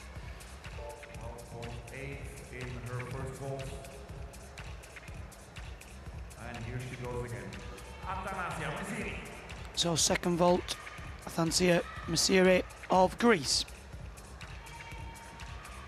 And she's certainly running freely. Oh, very nice second vault as well. The half turn on, the pike front off. She's a young gymnast. She looks like she's got quite a prospect to be a good vaulter in the future. Yeah, I was really surprised where that vault came from, actually, because it was very powerful off the top of the platform. And again, that's what they're thinking. This definitely is a gymnast of the future for this piece of apparatus. What you can see there really accelerates down the round off. Half turn, great alignment as well, Chris. Yeah. Look at that. Now, with a bit more training to be able to half turn out or 1.5 turn out of that, you could see she would be a real contender in the future. Yeah, well done. And we go to Pommel horse again. Final competitor in this final. From Ukraine, Ilya Kovtun. From Ukraine, Ilya Kovtun. Such a experienced and favoured gymnast here. 14.4 in qualification, so if he can replicate that, that'd secure him a bronze medal. He really has matured over these past couple of years into a solid performer.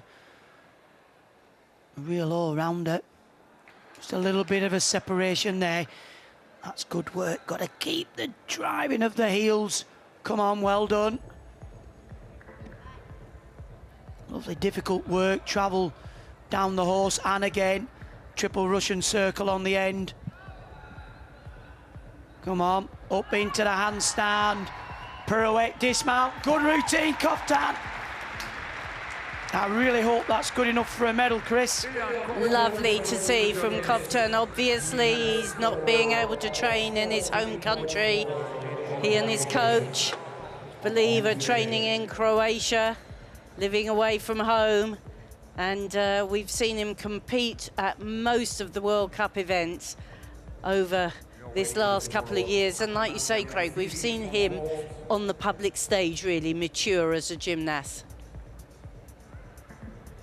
He has indeed. You can tell when he walks off, he is looking a little bit fatigued. This is really impressive vaulting, Chris, from this young, great gymnast. There we are, an average of 12.75. I think she's made a lot of friends here. Well, first look at Romanian gymnast. Will be medalist number 2. Just an end, 15 years of age. Sabrina Manicu Voni. She was first on the vault in the Junior Europeans. Oh, and lovely double twist there. Of course, with a very famous mother, Voina, who wowed us in the great days of Romanian gymnastics. So I'm not that old, Chris, so I'll have to take your word for that. Well, that double twist seemed to come from nowhere, to be fair. I wasn't expecting it because, you know, we see some of these run-ups and they really attack the board, but it looked a very well-measured approach to the springboard and then just wraps in this double twist. Almost like a little stutter on the springboard. Yeah, some gymnasts really don't like to approach the Yushchenko too fast. They like to feel a bit more in control of it. But if you hit it, the platform at the right angle, that's the crunch. And with the head well fixed between the arms, which she has there, you can see she lifts off. Now, no doubt if she ran a little faster, it would be a longer vault. And she'll probably be penalised a little bit for the length of the vault, that it blocked up but didn't have much length. But she's a young gymnast, first senior championships, and Romania hoping for much from her. Yeah, and this new generation of gymnasts for sure. Well, double twist so good on difficulty. So, I mean, she qualified in 5th place. I mean, this would be fantastic for Romania. 13.8. 8.8 on the execution. That's a good opening score. She had 13.6 in qualification for that vault.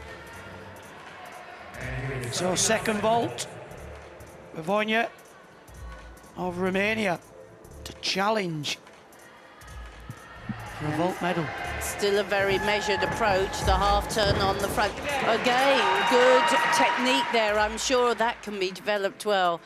Kamila Voina was her mother, or is her mother, and she was very famous for the double straight into punch front that she competed on floor. In her very first European championship. So the different entry into the final onto the vault, round off, half turn into the pike front somersault. I mean, not just as zippy as Missouri from Greece for the second phase, but be a good average. And Koftan scores 14.233. Settles for 5th.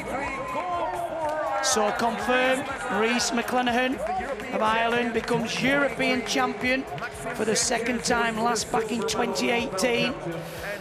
Maxime Gente of Belgium takes the silver. And what about that? Arthur Davitan, 30 years of age, takes a bronze. Rhys McClenaghan, he does it again. Well done, Rhys. He soaked up all the pressure. Was the man to beat. Went out first and laid down the score that nobody could match.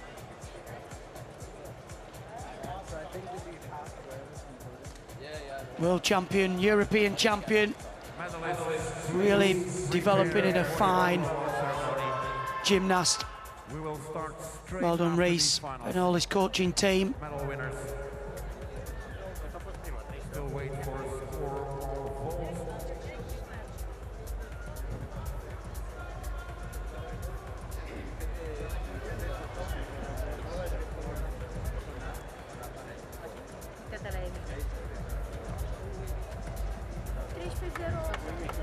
.083, the average puts her into 4th.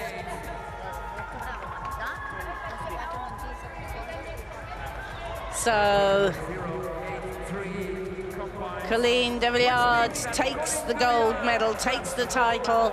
Asia D'Amato, the silver, and Lisa Velen, the bronze. Very much the 3 gymnasts that we would have expected in this top group. Actually, that's 1, 2 and 3 from qualification. Yep. So confirmation of the men's Pomelos final. European champion Rhys McClenaghan from Ireland takes the gold. Maxime Gente of Belgium the silver, and Arthur Davitan of Armenia the bronze.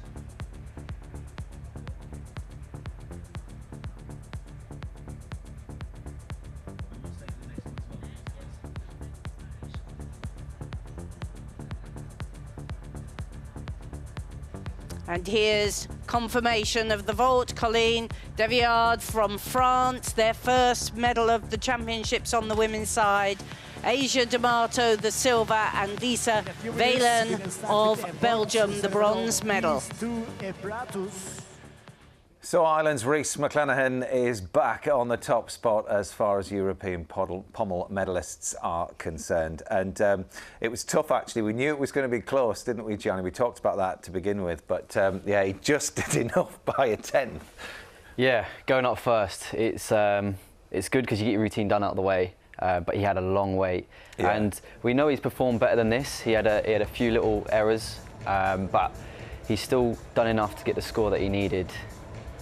Yeah, the style that he has, I mean, he splayed his legs a little bit there, as you could see, but the rotation, the speed that he works at, it sometimes helps him out quite a bit. Yeah, definitely. I mean, he circles that pommel very fast, which obviously can really help you, but also, you know, can cause you to lose a little bit of control sometimes. And we've seen that a couple of times throughout that routine where he had a few leg splits, and that just cost him a few temps. Yeah, I mean, Gentes, the Belgian lad as well. I mean, they've done very well, the Belgians, at these championships, Beth. Yeah, they've really improved. I mean, obviously we've seen results coming through on the women's side, but actually on the men's side we saw 2 very strong contenders in the all-around. Yeah. And then their performance really chasing for medals. But for Rhys, it's a different challenge to come in as a world champion, and this is his first time coming into a major, having been crowned champion. It's such a different feeling. So you could see he was disappointed with the performance, but he'll be pleased with obviously the title. But he knows he can improve on that. But actually, he's done a lot of World Cups this year, and previously where he may have had those errors, he potentially would have come off, whereas I think all of those World Cups, going out there, getting more competitive experience has really helped him. Well, we've watched him grow a lot, haven't we, as a man as well, and his kind of perspective and his approach to competition. So by Paris, you know, it's game on with Max, isn't it?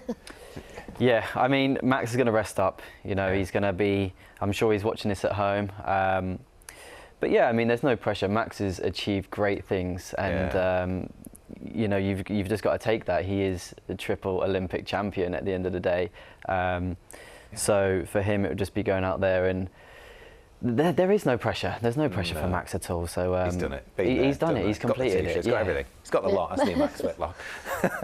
And he's having a rest at the moment as well. But looking ahead to Paris, and obviously it's going to be a home games for the French gymnast, Colleen de Vuillard, who won back the European title, and she did it in style. She had to watch a few vaulters go beforehand, but she's a class act. Yeah, I mean, this first vault is incredible. The handspring with the 1.5 twist. She's grown with this vault. We have seen her in warm-ups previously where it hasn't gone to plan, but over the past year or so she's really improved on the consistency. Second vault, she completely played safe. She had obviously seen the field, she had seen what had already been out there and what had scored. She was in the second group, so she knew what she needed and just played safe with the full twist. We know she can do harder second vault. Yeah, and Asia D'Amato as well, she injured her ankle in that event at the last Euros. So it was a big moment, I think quite a psychological moment for her to come back, and there she is getting a silver medal. I mean, what a comeback. And I do think she was harsh on herself. I mean, yes, she slightly landed out of line, but actually the vault overall was very clean and very consistent. So for where she was this time last year and the disappointment of getting injured in that final, to be back out there winning a silver medal, and obviously after a twin sister picking up the medal yesterday as well. Sure. Successful weekend for that family. Absolutely, and a successful week for Great Britain as well. Earlier on you may have seen Luke Whitehouse was victorious on floor, winning the floor European title, and just a little while ago he spoke to Betty Glover. Here's what he had to say. Luke, congratulations. You are European champion on your debut as well. Can you even begin to just sum this up? Honestly, I just came here to enjoy myself and gain some experience. For me, the team medal was enough. And then I made floor final. Obviously, the goal is always to win. So yeah, that was probably the best routine of my life. So yeah, I'm really happy. Can you believe it? I feel like you're a little bit shocked. Has it sunk in yet? Yeah, I don't know what to say. Same with the team final. Yeah, I don't know. I have no words right now. Commentary said that your routine on the floor just then was the best that they think they've ever seen. How does that make you feel? Yeah, really good. So I'd be the Olympic champion. So with Paris next year, it's looking good. Massive score. How did you think that you could achieve the score like that? I knew I could do it, but I've never scored that high. The highest before was like 14.55. So when I saw it come up, I knew that was a good chance of the medal, but obviously Doglepat was still to go. And then when his score came up, I was just over the moon. Luke, this is your first major competition. This is your first European Championships. How was it preparing for that final? All week, me and Baz have been like, it's a Conor McGregor quote, if you can see it and you have the courage to speak it, it'll happen. And we've been saying ever since the team final that it's going to happen, I'm going to win gold. And today I won gold. You've kind of spoken it into existence. Yeah. And you make the triple back just look so easy. I've done so many now, hundreds and hundreds, so just the repetition and doing them over again in competition. And just finally, your mum and your dad are in the crowd at your first major competition. Did you get to look at them? Yeah, I looked at them and waved them as I walked out, and then when I finished the routine, I pumped my fist at my dad, so yeah, they'll be really happy. Do you know what, Luke? Congratulations, you deserve it. Well done. Thank you. Cheers. Yes. We all send our very best to you, Luke. Absolutely superb. And of course, so much sacrifice goes in from a parent's perspective as well. Very, very proud. As is the family of this man here, Rhys McClenaghan, who has just received the gold medal for the pommel horse. He wins it back. He won it in 2018. It was a golden Commonwealth year for him as well that year, but he's the world champion and now regains the European title. Huge congratulations to Rhys McClenaghan. There we are. Now, if you are watching and listening to our commentary and thinking, who makes up these moves and how on earth do they get their names? Well, they are mostly named after the gymnast that created them, and Liam Loftus has been to meet the British ringmaster to get the lowdown on the origins of the Tulloch. For me, it's an incredible feeling to have my surname in the code of points, the book of gymnastics for forever. Courtney, how did this become your discipline? I remember when I started, I didn't enjoy it too much because it takes a very long time to develop the strength to be able to do real proper skills on the rings. But I remember I was going to a few comps and I was picking up a few medals, standing on top of the podium for the rings. I thought, I quite like this, I'm gonna focus on this a little bit more. Now I've just progressed so much on the rings and it's my favourite piece of apparatus. Courtney Tulloch on the rings for Great Britain. He is the ringmaster. You were talking about skills there. You have a signature move on the rings. And that is immensely powerful. The first time that has been seen. How do you create a signature move? I remember the day so clearly.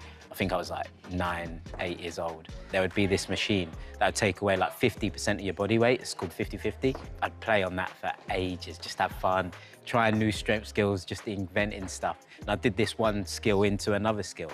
And I remember thinking, oh, I've never seen anyone do that before.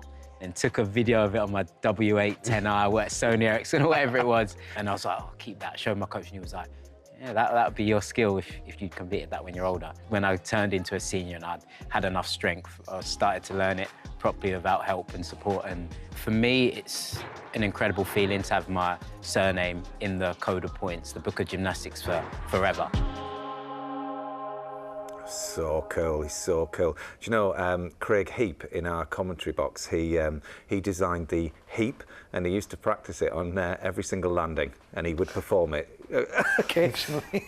Just kidding, Craig. Anyway, Petronius is up. He's going for his 7th title in rings up against Courtney. So this is not going to be easy for Courtney, but he knows what it's all about. He's going for his 4th European title. It's almost Courtney time, Gianni. It's time. Yeah. You know, yeah, Courtney has been in these finals before. He knows what he needs to do. And again, Petronius is one of his biggest rivals, biggest competitors. Yeah. Also, we've got Adam Asil. Well, he was amazing, wasn't he, the all-round? A fantastic performance. So I think for Courtney, you know, if he keeps his cool, yeah, and nails the dismount, that's a big thing for Courtney, is nailing that dismount. Yeah. He's worked very hard on that over the past few years.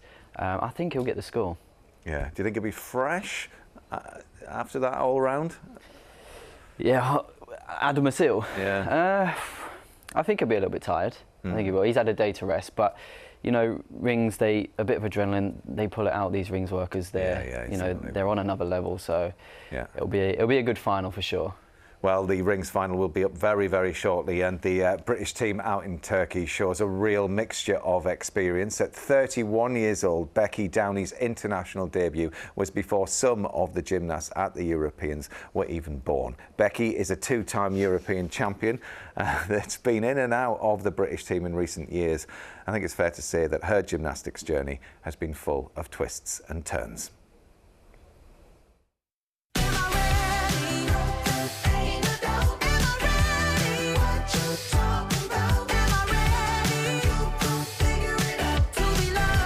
Back at your past kind of 3-4 years, it's been a difficult time for you. How have you kind of managed to get that kind of fresh mindset? I think it was kind of just remembering what my long-term goal was, and my long-term goal was always trying to achieve that Olympic medal. So it's kind of, how do I reset to do that? I still loved what I do, and I just felt I have so much more to give. Was there a moment where you thought, right, I want to do this? I guess a big question last year was kind of coming back into the space and seeing how I felt. That was kind of like my decider year, really. Did I want to stay or did I not want to stay? And then as soon as I got injured in the summer, it was like a huge injury. And in some ways I just felt a real sense of calm, like the complete opposite, as in like, I know I'm going to be absolutely fine. My Achilles has been such a problem for so many years, which was why I kind of became a bit more of a specialist. But I always found the ligaments not really that difficult. It was just, I'd already had one rupture and you kind of knew what could happen if you did another one. And then once I kind of done it, I was like, well, it's done now. So one of my biggest fears essentially had happened, and I was kind of just excited to kind of get it healed. And if it did heal well, I knew how strong they can be, and then yeah, it's a big game changer going forward. Let's talk about the bars then, because you're the bars queen, right? How have you managed to build that difficulty back up? I've done enough training, I guess, throughout the years with different injuries to know how to fall. So they let me back on bars within 2 weeks of the Achilles injury in a boot, which is quite crazy. It takes a while to get everything back, and I mean, I did everything over a complete bear pit, so if I did fall, the risk factor was really low. I think I've just learned the process now, learned what works for me, and it's kind of just looking at each day as like, what do you really want? What is my long-term goal, and how am I gonna get there, really? That's kind of what keeps me going.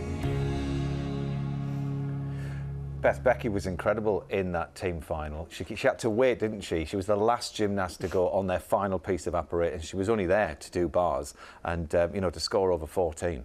Yeah, it's difficult. When you are a specialist, people think, oh, great, you've only got to go out there and do one apparatus. But actually, sometimes, for example, the girls started on the beam, so she then had so much time to just sit and wait, and quite often it's nice just to get one apparatus out the way so that you can take in the audience, take in the atmosphere, but she literally didn't even have that opportunity. She went straight in, last gymnast, but she did an incredible routine. It was solid performance, and if she does that again today, then who knows where that can leave her on the podium. How much do you think she'll relish the opportunity to come out and have this individual apparatus final?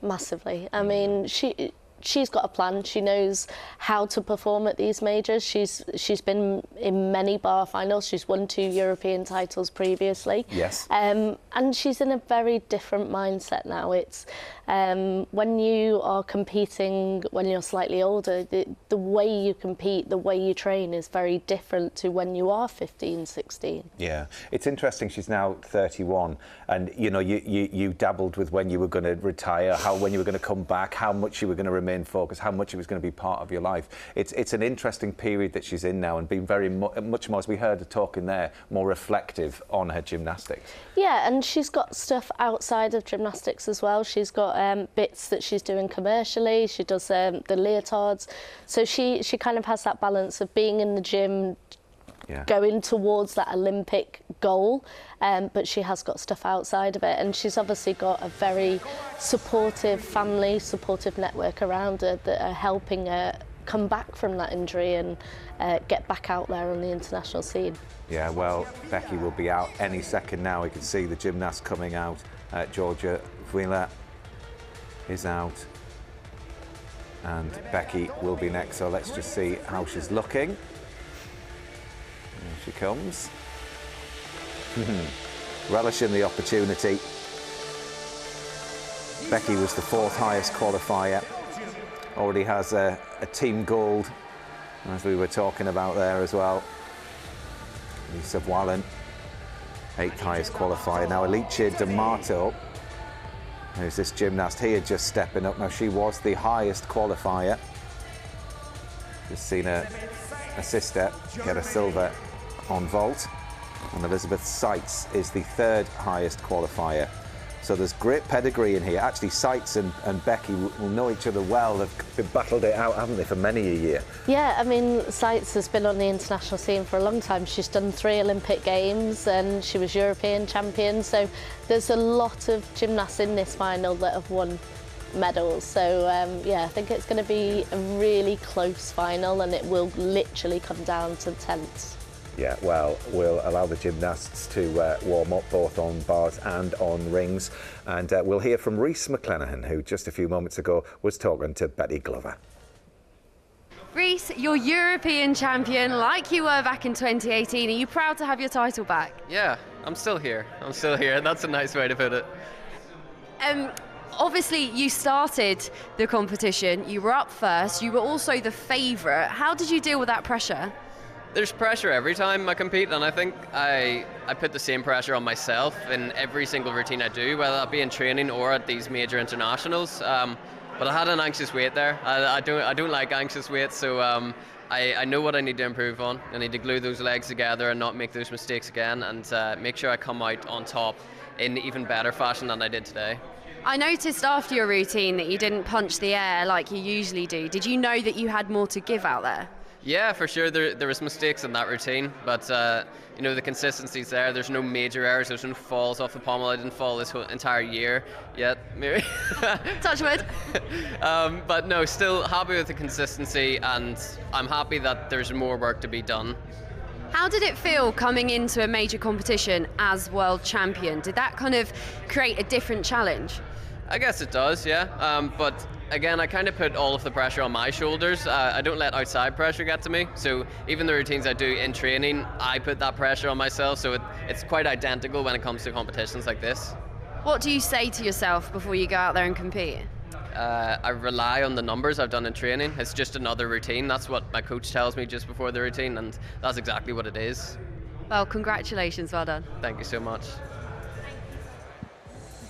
Yeah, Rhys McClenaghan there, retaining his European title that he won back in 2018. And talking of titles, this man here is going for Rings European title number 7.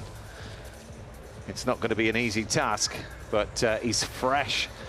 And what a story it would be for Eleftherios Petrunius to become European champion 7 times. Absolutely incredible, Matt. And I'm just looking down of all the finals in this European Championships, and I would say this is probably the most difficult final. It's got everything on it. Olympic champion, world champions in it, obviously European champions. So it's going to be really tough for Courtney to get into the medals. It's not a foregone conclusion. We know he's right up there, he's got the capabilities, but, you know, the current Olympic champion qualified in 4th place. It tells you the level of this competition, and Petrunius really is a champion amongst champions, and some of these new names as well. And same for bars as well, Chris, do you think? Yes, I mean, D'Amato's been the top qualifier. And she was consistently yesterday in the all-around. She was the top on the bars as well. But there's several of them that can, you know, you only need a tiny error. There's several of them with a similar start score.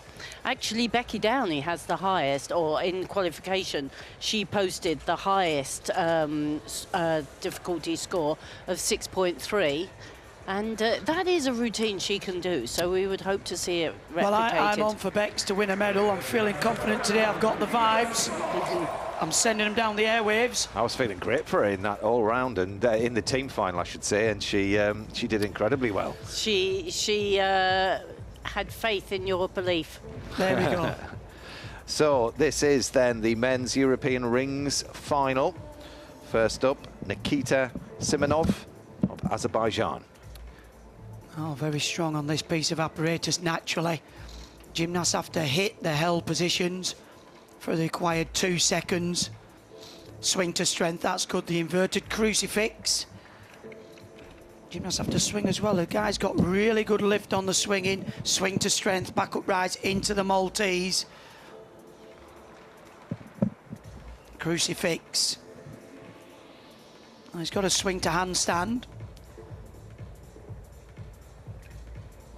Back up rise into the top planche, legs locked together. That's the requirement. Good position in the handstand. Lovely straight line from fingertips to toes. Winds up, big dismount. Full twisting double straight. Just that little step on landing, but a very good routine. This is going to be a really tight contested rings final, Matt. Oh, there's no question about it. It's all going to be won and lost on the landings. I was talking to Gianni about this earlier on, and yeah, there's not much between them once they're on the rings, but it's all about the height and then whether or not they can stick that final move.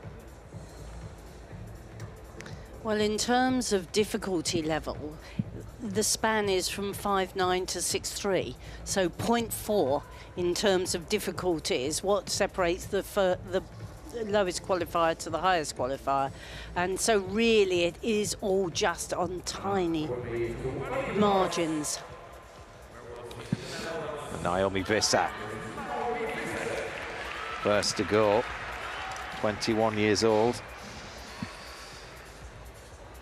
and also in the floor final. She's been in a few European finals herself. beautifully elegant gymnast, and that was a good opener. The Kachev with a half turn. Oh, she had to use a little bit of strength over that, but nicely up to the high bar. Full of difficulty. She would have hoped to get the feet straight on there. Had to take the extra up start, but that was a nice chuck with half turn. Here. Oh, and she just went early. To be honest, she was competing last night, and it's not massively surprising to see that she's a little bit weary today. The timing on these pirouettes is so fine, and she just went a fraction early. Well, what a shame. I mean, she was the second highest qualifier, so the medal door is open. It is indeed. So she needs this half turn. She'll do it again and make sure she gets over into the full turn, into the dismount. The full pirouette is an element that you have to include. If you don't include it, you lose half a mark. So she knew she had to get back on and do it. And a bit like on the men's high bar, you have to hit the handstand, otherwise you get severely punished by the judges. And obviously, going for that full turn to hit the handstand, didn't just put her feet over the bar enough. But this was beautiful, catch on full stretch. The transition down to the low bar. Takes the upstart. And also with the full twist and before the dismount, she goes straight into the dismount. The feet came off there. Yeah. Into trouble a little bit. And you can sort of see from when that happens, it's hard graft. Nikita Simonov scores 14-5-6-6. So, a big score to start with. Well, he doesn't look very happy with that, does he? A bit of a head shake, but big score.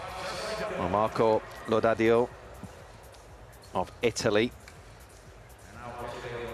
was a big part of the team that won gold in the team final. He's had a good few silvers at world level in 2019 and 2021. He was second at the European Championships back in 2019 as well on this piece of apparatus, and a bronze at the World Championships the year before that, and has a 6-3 difficulty. Oh, that's a very impressive start. Put from vertical straight up into the top planche. I was going to say, you have to go way back in the history books not to see an Italian gymnast in a rings final. The days of the great Yuri Keke. Swing to inverted crucifix, for me a little bit high. You need to be dead level with the rings, but a good swing into the strength, the Maltese into the crucifix.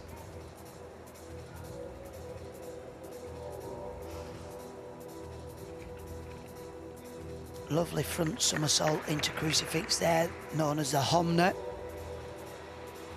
Needs to swing into handstand, and he does. Great extension in the arms.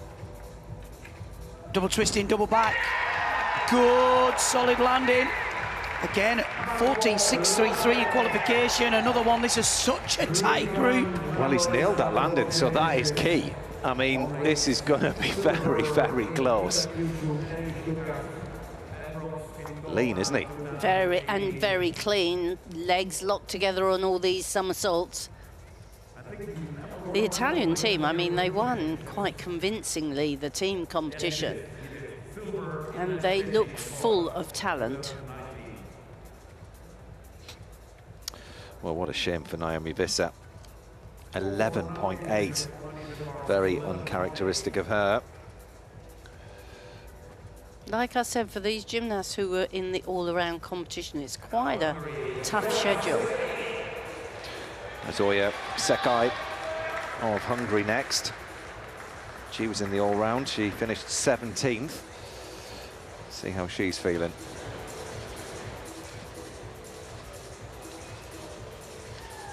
Now does her pirouette early, stalled a full into Shap and Pack Salto, so she's got two requirements out of the way straight away. and her release and recatch. That was an efficient ginger. So this routine is really quite efficient. Here comes the forward element, the Jaeger somersault. She's pretty much fulfilled all the requirements now. Another good full pirouette into a dismount. Short routine, full of difficulty, and that's a little bit the secret. Yeah, efficiency. That was a fantastic routine. Says she qualified in 7th position. Yeah, she probably hasn't got the big bonuses, you know, sort of. But the one in the middle, the Shap swing back and then up into Ginga Salto, is 2 difficult moves linked, which does give her bonus. Well, she had a 5.9 in qualification. But the way she executed the routine, good final part as well. The full pirouette straight into the dismount. So again, it's efficiency, not having to take an extra giant. Great work. Oh, and Marco Ladadio scored 14.666. And to put that into perspective, that's the highest ring score that we've seen at these championships so far, beating all qualification scores. Oh, here is the man of the moment and the man of the last 6 years, Eleftherios Petronius, going for his 7th title here. This is absolutely incredible stuff from the Greek. He's 32 years old. Come on, son. Talking of sons, he has got one at home. Be watching his dad, no doubt. A real master of this piece of apparatus, and it's the strength here now. Press into the Maltese. Lovely swinging. Now that's a better inverted crucifix. Just didn't hold long enough there, but that's good.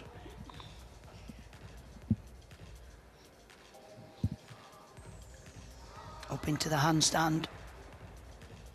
Good extension, locking out the elbows. Swing to strength, not a flicker there. The back up rise into the straight top planche, into crucifix.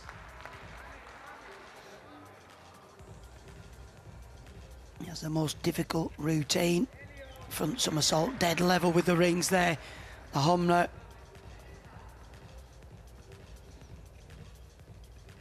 Locks out. It'll be down to the dismount. Double twisting, double back. Oh, and that little step to the side. Could that cost him the title? We're down to fine margins, Matt, but I did think early on there was a little flicker. What a I think he knows it as well.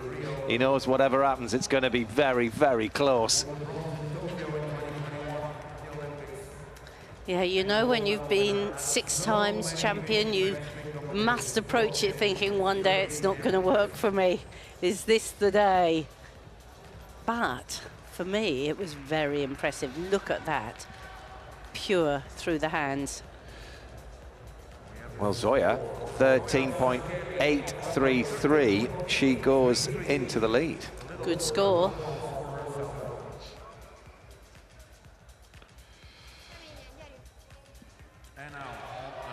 Zofia Kovacs. Silver in the all-round. Such disappointment yesterday. Has to pick herself up. She was European champion back in 2020. Well, that was a beautiful start. Stoop into full pirouette. Sky-high Jaeger caught on lovely straight arms. Big combination here, the Kachev into the puck salto. Just a bit short on that handstand, but a lovely Shap half. She's very efficient. Another handstand, a tiny bit short. But good dismount.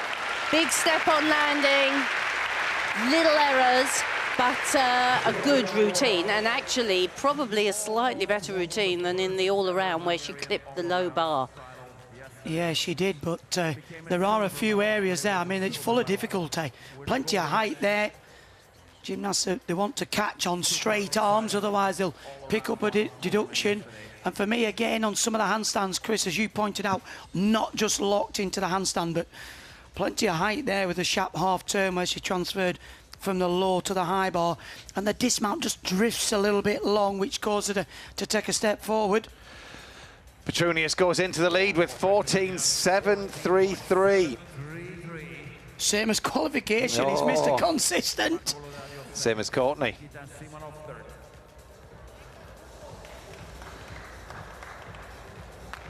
Betian, Arta of Armenia.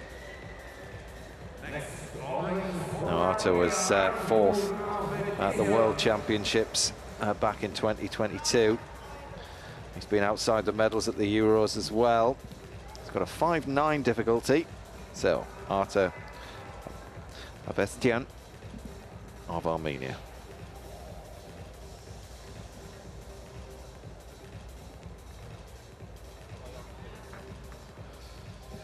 Hugely powerful start, circling above the rings into the straight top planche position.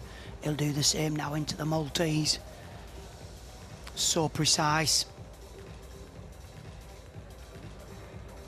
Gymnasts are only allowed to link 3 strength moves together at any one time.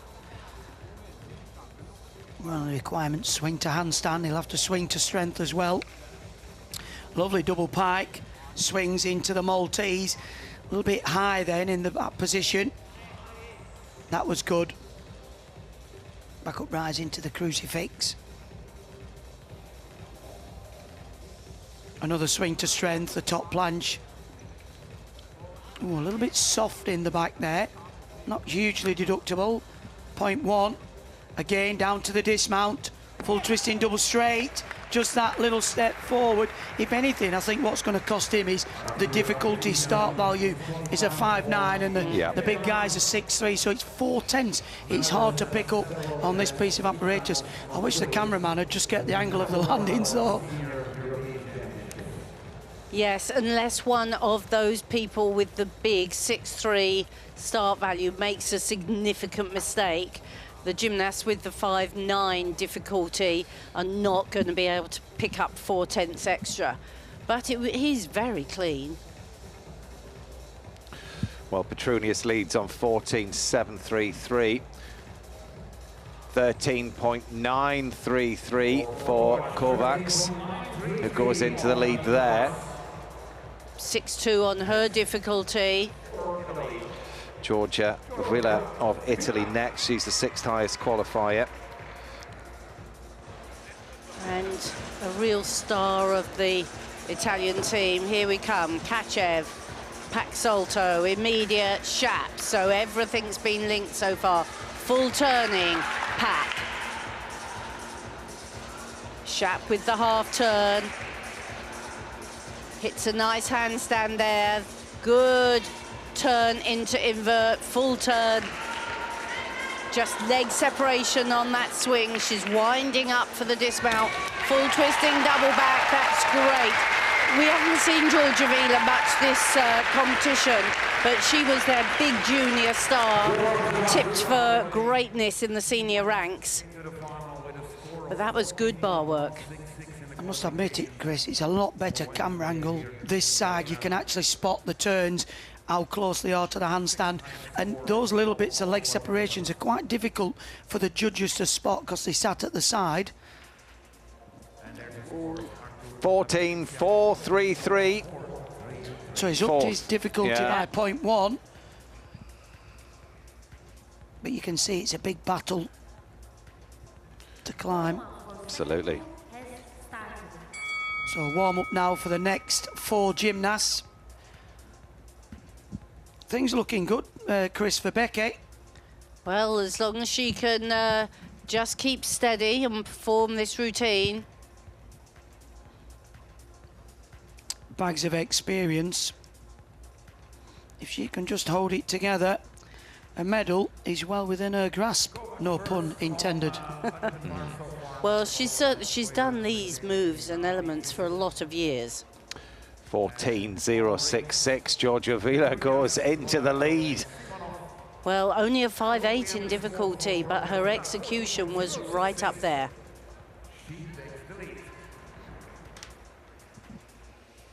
Well, 3 of the next 4 gymnasts in the bars have beaten that score into qualification, one of them being Becky. Yeah. So it is wide open. Rings, Petrunius leads 14-7-3-3. I mean, we've only had one gymnast score above 15 in the competition, Azil. Azil did, yeah. He did it twice, actually. Did it in qualification and he did it in the all-round. But Courtney Tulloch, a 14-7-3-3 in qualification. Yes, matching Petrunius. Davtan 14-8. It is. He's down to the dismount. For me, Azil is by far the clear favourite. He'd have to do something quite silly to throw that title away. But, yeah, Courtney's a really good chance of a silver medal, I feel. Yeah, it's all going to be on Courtney's dismount. He's been working on it, we know. Lifted up by Scott Hahn. Coach to Max Whitlock. If you want a coach in your corner, that's the coach you want, isn't it, really? Yeah. Courtney just warming up here. We'll see the Tulloch as well. Is he doing it in the... Oh. Who knows?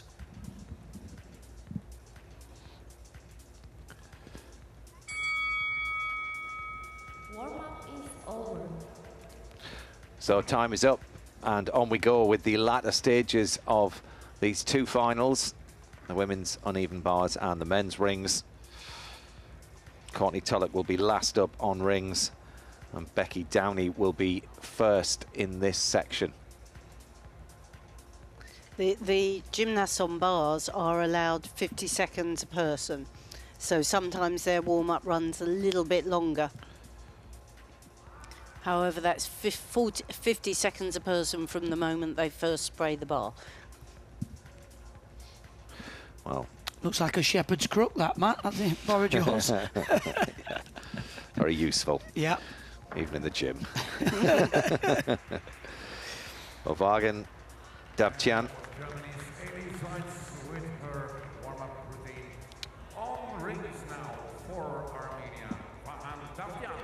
Vachen has had quite a bit of success at the Euros. He was second back in 2016, third 2019. He's been a world finalist as well. 14-8 he scored in qualification. So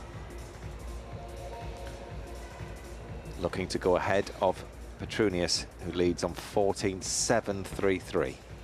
And he's an immensely strong gymnast on this piece of apparatus.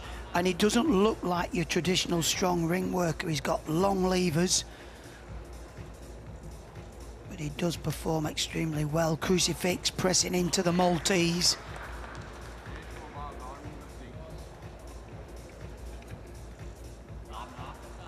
Layout into the handstand. Double pike, front somersault into another Maltese position. No flicker at all. Every ounce of experience into his performance.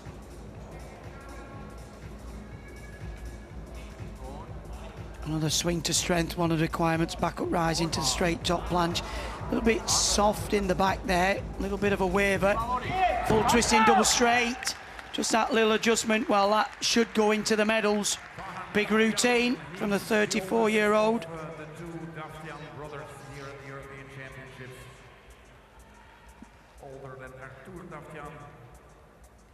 Impressive work, Christine, from a man of his age. Very much so. I felt, you said he was a little soft in his back. I feel sometimes a little soft in the knees as he kips as well. Well, on we go with the women's uneven bars European final. Here's Great Britain's Becky Downey. She played her part in the team gold. This is all about her. 2 times European champion in the past, 2014 and 2016. Could this be a year for another European medal? Come on, Becky. Come on, Becky, and this first move is crucial. The pirouette needs to finish in handstand, and it does beautifully. Sets up the Kachev with the half turn, down to the low bar. Now the combination of Shat uprise into clear Kachev. Another pack down to the low bar now. Oh, hold that handstand, Becky. Shat with the half turn up to the high bar. Just to dismount. Winds it up. Wait. Fantastic routine, Becky. Well done. She'll be absolutely thrilled with that. Well, that was absolutely superb. Great Britain's Becky Downey delivered when she needed to. My word, the pressure was huge. What a routine there, guys. Again, under huge pressure. Seen a few gymnasts make a mistake early on. First out in this second group. No question at all on those handstands, Christine. It was absolutely fantastic. And no matter what the outcome, she could not have done that any better. Well done, Becky. Davchan, 14.733.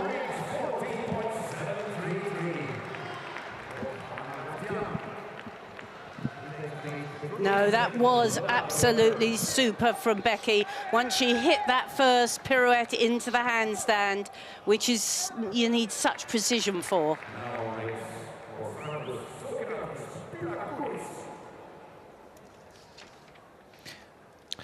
Socrates Pilakouris now of Cyprus, qualified in 8th. Got a second at the Commonwealth Games.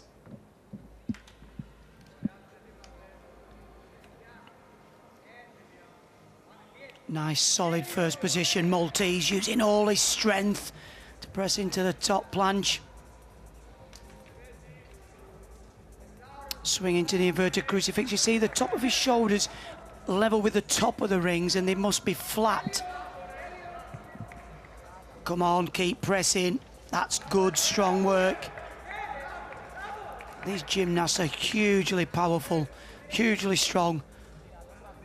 Pound for pound, I would say, the strongest athletes on the planet. Good position in the handstand, locking out well. Forward long swing. It's a little adjustment. Winds up, needs a good strong dismount, full twisting double straight. Good routine. Just down a bit on start value. I don't think it'll challenge, but again, another great routine in this rings final.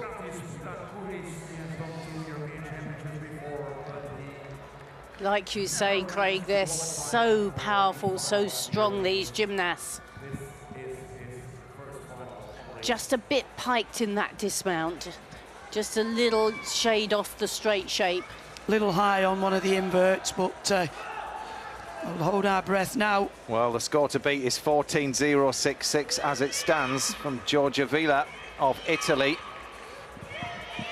Surely it's got to go above that. What a routine. I would hope so. I mean, if she's going to medal, it needs to go significantly ahead of that. But I would have hoped it would. Well, it looked strong. There'll be 3 gymnasts after Becky to go, who scored a 14.5 and a 14.4 in qualification. So this needs to be big. 14.233 for Becky Downey of Great Britain. It's going to be a nervous wait. It is going to be a nervous wait. She got her 6.3 start, which was what she needed. Well, the next gymnast to go, Lisa Wallen of Belgium. She was 4th in the all-round competition yesterday. And has had an absolutely fantastic championships. Straight up to the high bar and into the pike Jaeger. Lovely flight there. And the big Kachev with the half turn down to the low bar. So many of these gymnasts favouring this. Here's the shap to the high bar, back to the low bar. She's a very efficient gymnast. You don't see a coach hovering around. Lovely shap half. Toe full, clean in the handstand, takes the extra giant into the full twisting double back. But I'm very impressed with this gymnast. She was 4th last night all around, and she's come out and vaulted and done a bar routine. Totally she knows agree. her work. Totally agree. I mean, the effort level is incredible. That was lovely there, the catch up with the half turn down to the low bar. That takes some adjustment to square yourself up for the upstart, and then opting to take that extra long swing to set up for the dismount. She had a 14 in qualification. For me, it's behind Becky's. Yeah, I think difficulty level is behind Becky's. 14.233 puts Apparatus into 6th. Ademazel, the all-round champion, on to rings. Can he make it double gold? He's put in some huge rings performances this week, and now, my word, does he need it now? He's capable of scoring over 15. Phenomenally strong here. Pressing from below the rings, up into that straight top planche position. Into the Maltese, flat with the rings. Often gymnasts flicker a bit between positions, but not this gymnast. Inverted crucifix, swinging out, double pike, double tuck, back up rise to the Maltese, swing to strength. This is hugely difficult work. Another swing to strength, back up rise into the top planche position, crucifix. Is yet to swing to handstand. There you go. Such a nice line. Off down to the dismount, just that little adjustment. Well, that's the one to beat. I think you're looking at the European champion. Oh, it was absolutely superb. The score 14.733 to beat. Surely he's done that. Well, he was very emphatic, very sure of all his positions. And like you said, Craig, when he swung to handstand, it was one of the best, most controlled handstand shapes we've seen. There's only one bit in the routine, you would say, is the inverted crucifix, where he's not totally flat with the rings, but everything else is unbelievably precise. Courtney, pressure on. Well, he's up next. The last gymnast to go. Lisa Wallen scores 13.733. Behind Becky Downey. Yeah, you so see 5.8 difficulty to Becky's 6.3. That's 0.5 difference. So there's 2 gymnasts left to go. So Becky Downey is guaranteed a European bars medal. Isn't that wonderful? What colour will it be? Well, Alice D'Amato will have something to say about that. She scored a 14.5 in qualification. And a super shot into Kachev. She hits a fabulous handstand shape, and there is the very difficult combination of the stall to Kachev into full turning pack. Super up to the high bar with the shap half. This is just the bit she can get caught out on. That turn was better. Now the full turn, she full turn here. Just a tiny bit late. Good enough to go into the dismount today, though. I think that's your winning routine. Very strong. Elizabeth Seitz still to go. She scored a 14.4, so this is going to be very close. Well, she matched Becky on difficulty. That's a huge dismount, the double front from the full pirouette. Interesting, before the dismount, how she shuffles right along the bars to fit those skills in. But yeah, lovely routine. 14.233 is Becky's score. How close to a 15 is he going to go? Everybody's looking at the scoreboard. It's 14.933 for Ademazel. 1 gymnast left to go. It's Courtney Tulloch. He knows he's got a medal.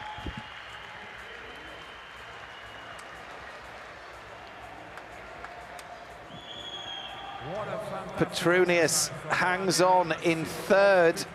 Davtyan 2nd. Last to go then, Great Britain's Courtney Tulloch, going for his 4th European rings medal.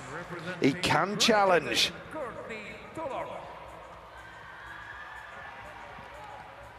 Come on, Courtney. We're all with you.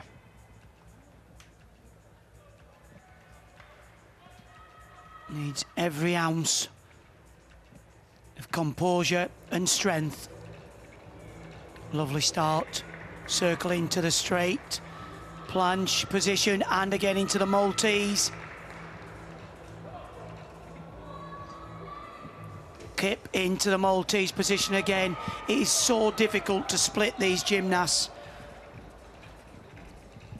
Double front pike into the handstand. Superb control, locks out. Back up rise and then straight top planche into the crucifix. Oh, and look at that! Woohoo! Needs to get to handstand. Front somersault into the crucifix. I would say the most precise in the positions we've seen so far. It will all be down to the dismount. If he nails this, it's got to be a medal. Come on, Courtney. Full twisting double straight, just that little step. Well, I wouldn't like to call it because that was a routine and a half. Well, he gave absolutely everything. You could see it. He was exhausted by the finish. He just kept going and going. That is the best I've seen Courtney on the rings. He's really matured. Just a bit chest down on the dismount. It depends what deduction they make for that little step. Could be 0.3. 14.733 is the score he needs. But he's out to 16.3.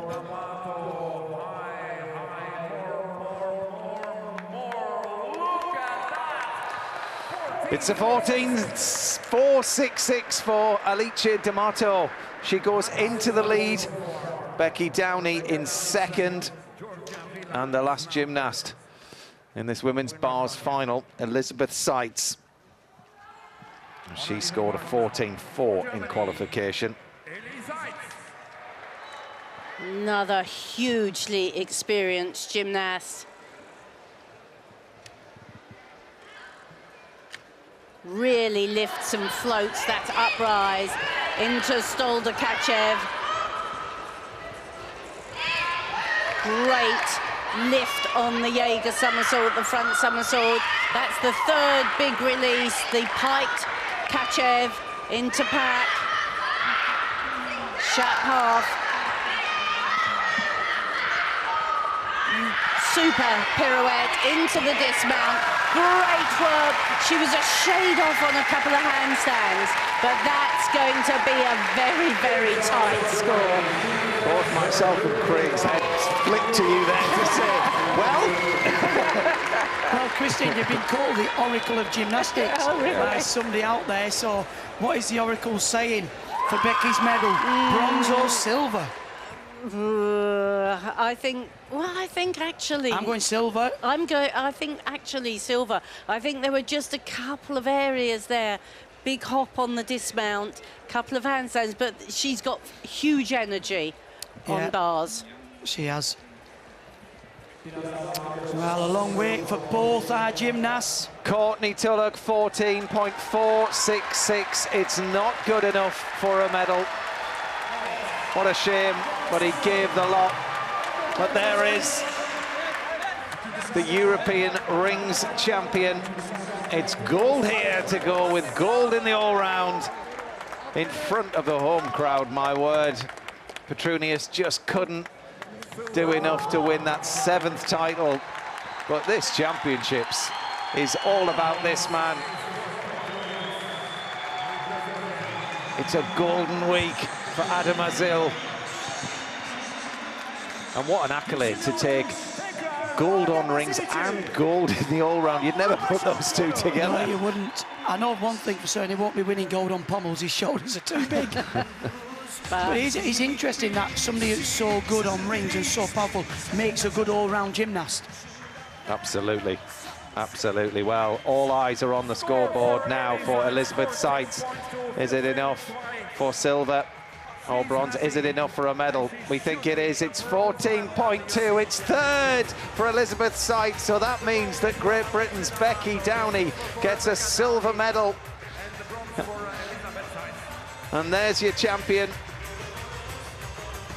Alice D'Amato, with a sister who got a silver on vault. And great result for Becky Downey. Silver medal.